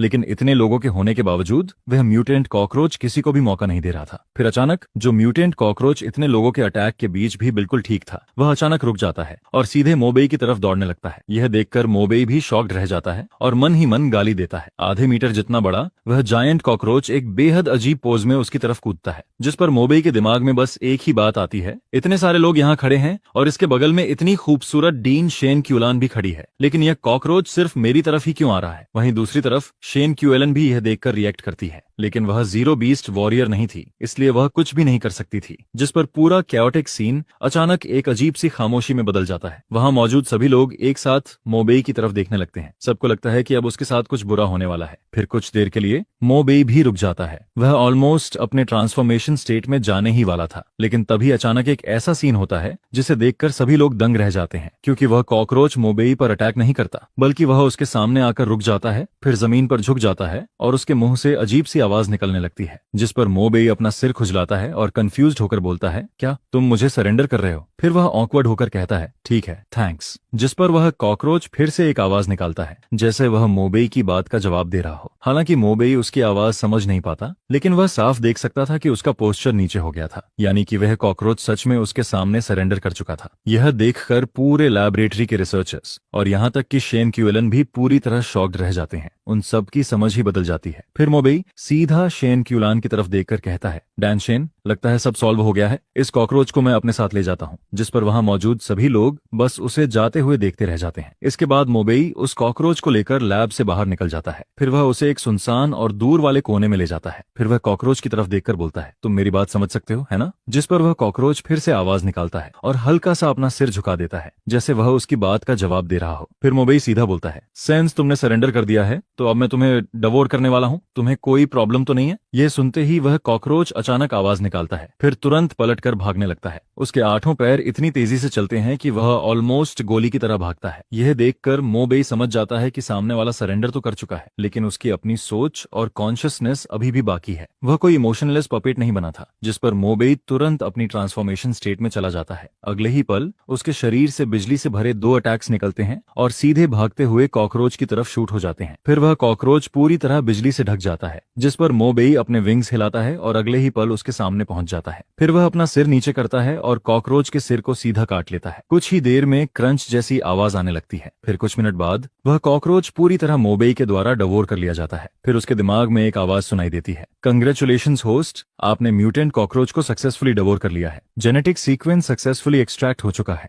आपने नई एबिलिटी इवॉल्व की है, स्पिरिट वॉइड टेंटिकल। इसमें पावरफुल डेंजर परसेप्शन एबिलिटी मौजूद है। जिस पर मोबेई थोड़ा कंफ्यूज्ड हो जाता है। स्पिरिट वॉइड टेंटल, यह नाम थोड़ा अजीब है, लेकिन नाम से ज्यादा उसे उस नई डेंजर परसेप्शन एबिलिटी में इंटरेस्ट था। जिस पर अगले ही पल मोबेई अचानक कुछ फील करता है। फिर उसके सिर के ऊपर 2 लंबे और पतले फीलर्स निकल आते हैं। यह देखकर वह तुरंत बोल पड़ता है, यह क्या है? डबल पोनीटेल वॉरियर बन गया हूं क्या? जिस पर उसके होंठ हल्के से ट्विच करने लगते हैं। अब तक हर बार जब भी उसने कोई नया जीन सीक्वेंस डिवोर किया था, उसके शरीर में कुछ चेंजेस हुए थे, जैसे उसकी पीठ पर ब्लैक फॉल्कन के विंग्स आ गए थे या फिर उसके सिर पर इलेक्ट्रिक फीलर्स उग गए थे। लेकिन इस बार म्यूटेंट कॉकरोच को डिवोर करने के बाद उसके सिर पर सच में 2 लंबे फीलर्स निकल आए थे। इसके बाद उसे महसूस होता है कि उसकी सेंसेस कई गुना बढ़ गई हैं। उसके आसपास हवा की हल्की सी मूवमेंट भी अब उससे छुप नहीं सकती थी। और तभी अचानक मोबेई को एक खतरनाक ऑरा फील होता है, जिस पर वो बिना कुछ सोचे तुरंत साइड में हट जाता है। फिर उसके पीछे खड़ा एक बड़ा पेड़ अचानक मरोड़ने लगता है और अगले ही पल वहां करीब 2.5 मीटर लंबा एक जायंट कैमेलियन दिखाई देता है। यह देखकर मोबेई के दिल में एक झटका लगता है, क्योंकि वह कैमेलियन पहले से वहीं छुपा हुआ था, लेकिन उसे उसकी मौजूदगी का जरा भी एहसास नहीं हुआ था। फिर जब चामेलियन देखता है कि उसका अटैक मिस हो गया तो वह जोर से गरजता है, जिस पर अगले ही पल वह अपने चारों पैरों में ताकत लगाकर फिर से मोबेई की तरफ झपटता है। वह सीधा मोबेई की तरफ झपटता है, लेकिन अब मोबेई न सिर्फ सामने वाले की स्लो मूवमेंट को साफ साफ देख पा रहा था, बल्कि वह उसकी पूरी मूवमेंट ट्रैजेक्टरी भी एक्यूरेटली समझ पा रहा था। जिस पर अगले ही पल मोबेई अपना हाथ आगे बढ़ाता है और सीधे उस कैमेलियन के पेट पर रख देता है। फिर अचानक उसके हाथ से अनगिनत तेज दांत बाहर निकलते हैं, जिस पर वह कैमेलियन जोर से चीखने लगता है। उसके पेट का मांस पागलों की तरह फटने लगता है और कुछ ही सेकंड में उसके अंदर के सारे ऑर्गन्स बाहर निकल जाते हैं, जिस पर वह जायंट कैमेलियन वहीं पर तुरंत मर जाता है। यह देखकर मोबे कुछ देर तक अपने खून से भरे हाथ को देखता रहता है। वह काफी देर तक शॉक्ड खड़ा रहता है, फिर धीरे धीरे उसे होश आता है। इसके बाद उसके चेहरे पर एक्साइटमेंट आ जाती है। उसे समझ आ जाता है कि इस कॉकरोच टेंटेकल का इफेक्ट बिल्कुल छोटा नहीं है। इस चीज के साथ जब भी वह किसी से फाइट करेगा उसके पास एक बहुत बड़ा एडवांटेज रहेगा। लेकिन तभी अचानक पूरे आसमान का माहौल बदल जाता है। जो साफ स्काई थी वह अचानक काले बादलों से भर जाती है। फिर दूर किसी डायरेक्शन से एक काला लाइट पिलर सीधा आसमान में उठता है, जिस पर उसी समय वहां मौजूद अनगिनत लोग यह सीन देखते हैं। सेकंड रियलम खुल चुका था। यह देखकर मोबेई की आंखें सिकुड़ जाती हैं। उसकी आंखों में एक्साइटमेंट साफ दिखाई देती है, क्योंकि रिबर्थ से पहले